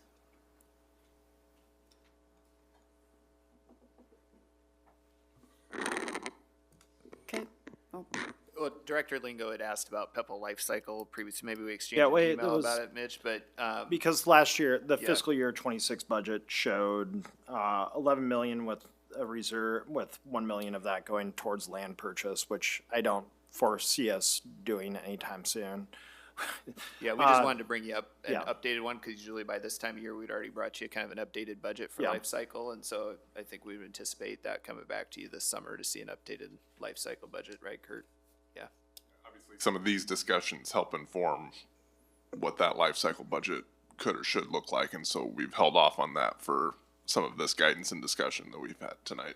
When you develop it, can you put some comparisons in there as to what fiscal year 26 looked like and what the new budget? Because if we were budgeting $10 million in life cycle and we're dropping it to 6.5 million, growing to 7.5 million, it'd be real. I think it's good to know and have that discussion of what is cut, because a budget is simply a list of priorities, right? And so looking at that priority list as a board, I think is a good idea.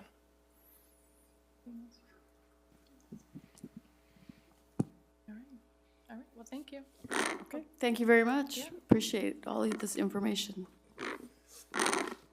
So with that, we'll move on to our action items. The first one is approving the 900 policy, school district community relations. Director Lingo, any other comments? No real comments. We discussed it 2 weeks ago now? I can't remember. 2 weeks Yes. ago at the policy and governance meeting. As pointed out earlier, there's not a lot of changes to it. It's just simply title changes. And then further discussion later about the, closed captioning and doing it online, because I know Cedar Rapids School District is able to do theirs online, and other districts as well, so. Can I get a motion to approve? Did you want to say something else, Matt? Superintendent, did you want to say something else? Well, just the closed Superintendent? captioning thing, the thing I would just remind the public, and I'm not trying to get other districts in trouble, but we want to make sure we're following the law, even if there's examples of other places and what they're doing. So I think that's just the thing. We want to be careful with what legal guide shares before we start any new practice. Thank you. Molly, I move to approve the 900 series policies as presented. Seconded. Secretary Colvin, we're ready to vote. Online voting is open.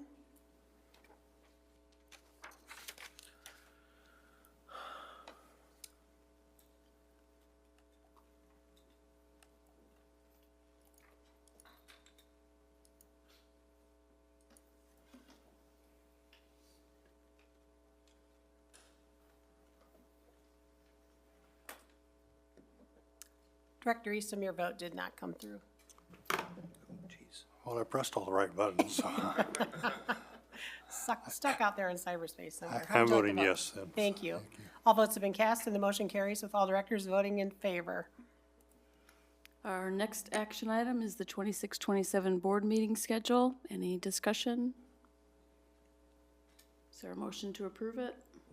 Just want to add one thing that we'll come back to dates for the people that are wondering about the Financial Oversight Committee once we get that established. Correct. Just want to make note of that, so. Yep. Otherwise, motion to approve. Second.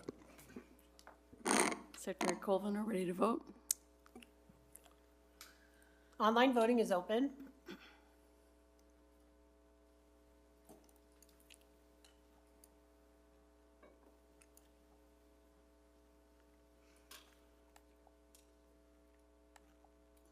All votes have been cast and the motion carries with all directors voting in favor. Our next item is to appoint board treasurer and administer the oath of office. We would like to appoint Pat Moore as treasurer, and is there a motion to do so or discussion about this? We'll still be doing the part of, because the SBRC will have monthly reports to the board, correct? Yeah, just one. I move that we approve Pat Moore as board treasurer. Second. Secretary Colvin, we're ready to vote. Online voting is open.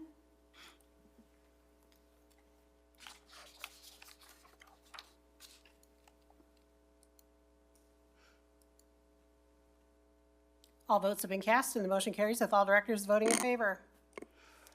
And CFO Moore, I need to come up, and Secretary Colvin will administer the oath of office.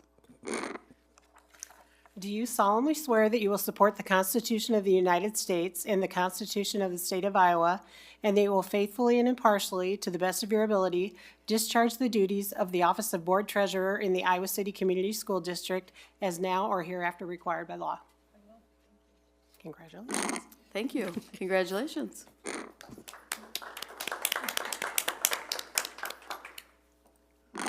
Our next item is authorization for bank signatories. We need to add Patricia Moore, Chief Financial Officer and Board Treasurer, as an authorized signer to the district's Green State Credit Union bank accounts. Any discussion about this or a motion to do so? I would move that we authorize Patricia Moore, Chief Financial Officer and Board Treasurer, as an authorized signer to the district's Green State Credit Union bank accounts. Second? Secretary Colvin, we're ready to vote. Online voting is open.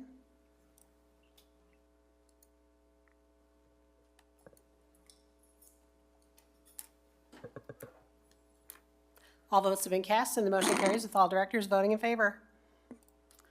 And our last action item is the resolution authorizing conveyance of real property. I did have one other question for Kurt on that. Who evaluated the land or the price? But if you can't remember the name, we had outside. I've dealt with two, and I don't want to say the wrong one for this one. Gronk did one of them, and Cook did the other. I want to say this one was Cook Appraisal. Okay. Now it's just a question from the community. I forgot to ask that with the price. Any other discussion or a motion to approve? I move to approve the resolution authorizing conveyance of real property. Second. Secretary Colvin, are ready to vote? Online voting is open.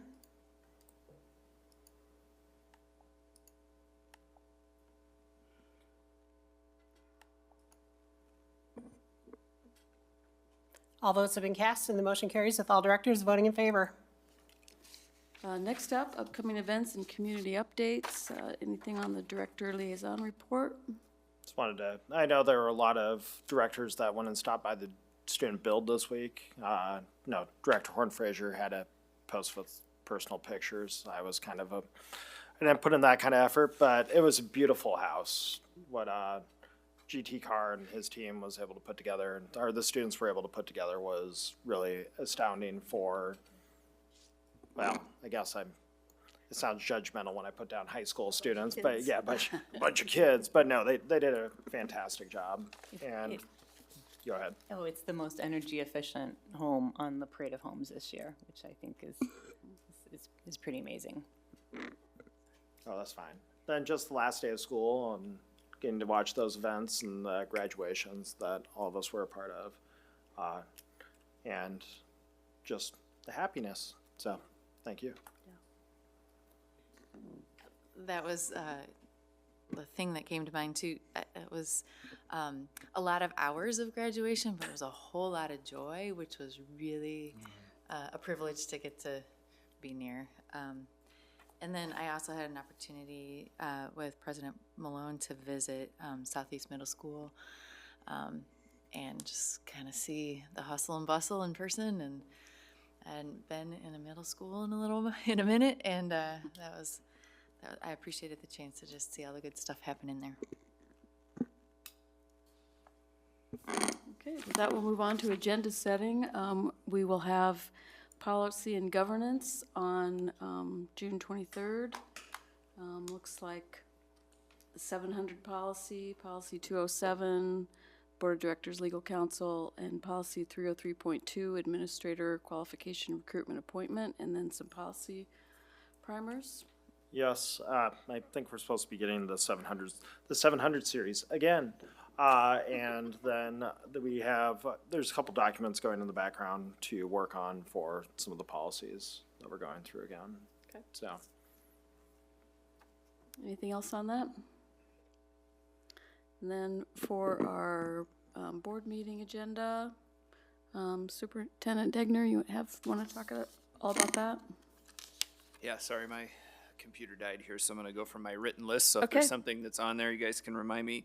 One thing we had discussed was potentially doing a work session with Coralville on the 23rd. I reached out and I haven't heard back yet today, but I think it might be wise for us to try to push that a little bit if they're open to that until knowing that we're a little bit back and forth on when we would get that FY24 audit. I think that would be a nice thing for us to have complete first. We're hopeful for some delivery there at that second meeting in June, but it may not be until our meeting in July. So I'll keep you guys updated via email on that.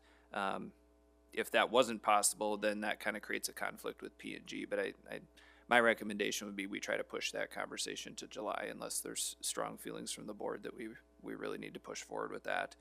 So that's one item maybe for you to discuss. I don't know if maybe I should pause there and see if there's any feelings one way or another on that before I go through the other list. I take it your contacts with the Coralville City Council and the administration there was okay with doing it in July? That I don't know yet, Charlie. That's what I'm saying. So I just reached out to him today. So I know that City Manager Hayworth also had a conflict for the 23rd. They were anticipating having some other representatives there, but it would also potentially give him a chance to be there for that meeting. Okay. Seems like a good idea to me. Yeah. Matches some of the components in your resolution too before taking that topic that we would hit some of those things. So we've already talked a couple times about the audit. So kind of create a placeholder for that. We anticipate having Kim Michael Lee's final report there from her time with the district to be delivered on the 23rd. A Healthy Kids Clinic agreement, that's been a large kind of piece of work going on behind the scenes this year, is trying to reach a new agreement with Healthy Kids Clinic. So we're anticipating that could be ready for your consideration. What else do we got?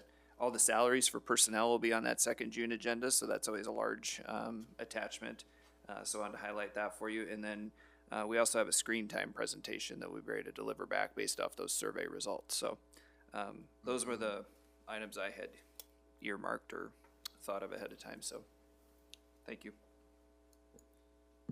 I have an item I want to raise, and I don't know if this is something that is appropriate for the next meeting or more appropriate for potentially a work session.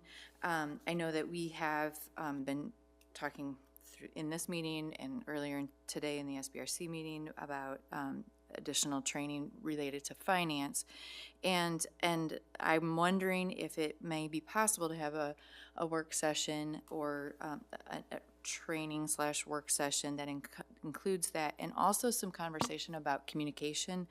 I know that all of us have been engaged with the community a lot. We have received as a board communication. We have received anonymous communication through the reporting tool that has been set up.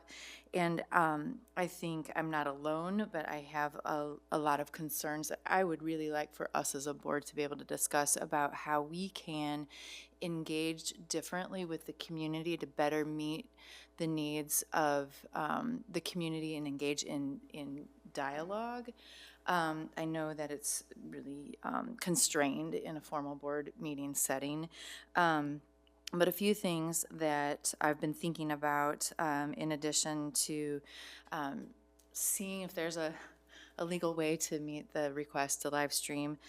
We've also had some suggestions to include more about us as board members in terms of conflict of interest statements attached to our bios on the website, more active updates related to the financial leadership document that we've talked about, and you've talked about connecting to some other metrics and so on, and I would very much like to see that updated in a more real time. As we heard even tonight in community comment, I don't believe that the work that has been ongoing has been seen and heard entirely by our community, and I know that the bulk of our meeting tonight has been on that progress, but the story still out in the community doesn't really include a lot of that work. And so I think that's partly on us to see what we can do to reach out. And then the most important thing that I think I would like for us to address is the piece of the communication we've been receiving from our community that is expressing concern, dismay, a feeling of harm from the tone that has often been part of these conversations. And we're lucky to have a really engaged community, and that is something I want to continue to nurture. I want to do that in a way that does not make our people feel attacked. And there has been very strong language to describe how people are receiving some of that, and it adds up to essentially a hostile work environment. And we have a duty, in my opinion, to our people to ensure that they do not feel that they're walking into a hostile work environment. And I want us as a board to explore what we can do to foster that and to work at repair. And so for my request here is that we put our heads together to figure out where the best setting is for us to be able to do that, because I believe we can do it. I just think we need to create the time and space, whether that's in a regular meeting, a work session, a training session. I don't know, but that's my request. I want to just say, go ahead. Go ahead, So sorry. I just want to say that I would really support the notions and the issues that Jennifer has just described. I've come to realize, and it's been made clear to me by members of the community, that what they see here is oftentimes an environment that is not conducive to their being here. And that is something I think we could work on. I think we have a number of things that we can do to communicate more promptly, more understandably to the community. and we can change. We can make the environment here at a place such that everyone wants to come here and say what they would like to say, and say it in a way that makes everyone else want to come here. Thank you for bringing that up, Director Horn-Fraser. I think now is, right now we're in a transitional point, right? We're kind of at a reset. And so I think now would be a very appropriate time for us as a board. Our official spokesperson is the board president, and so I think that's part of why a lot of us kind of held back from making statements, because we know that role lies with the board president. And so perhaps working on some type of a board communication now that much of many decisions have been made, and now we're looking towards the future and rebuilding. So I think that's something that we can do. You had brought up before regular board communications about our meetings. I would like to do that. Perhaps again, take Secretary Colvin's very thorough minutes and put them into AI and just put out a board communication every time we have a regular meeting. I think it's a really simple thing to do. We can put it on the website. We can put it into email. So, and again, as we've been reminded repeatedly by this community that, when there is a lack of information and a lack of communication, that is where anxieties rise and where people make assumptions. So I would like to work more on that communication piece as well. Ms. Fox tonight brought up a good point, and that is when people come with their questions and concerns at community comment, we're not able to respond to them in the moment, but that's another piece that I think we can do better about. How do we respond to people who are taking time out of their day and coming to speak to the board? And so I think that deserves some consideration for a response from us as well. So thank you. Thank you. Thank you for all those comments. I'm not sure how we bookmark this so that we don't just have this nice conversation about it. I think it goes back to finding some sort of time for a board retreat. Okay. I know we were I don't even know what that looks like right now, but it's like, Right. yeah. Okay. I think to that point,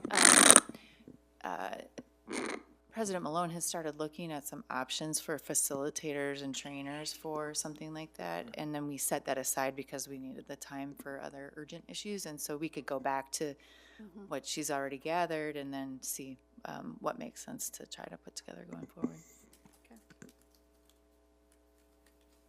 Anything else? Is there a motion to adjourn? So moved. Second. All in favor? Aye. Aye. Meeting adjourned. Thank you.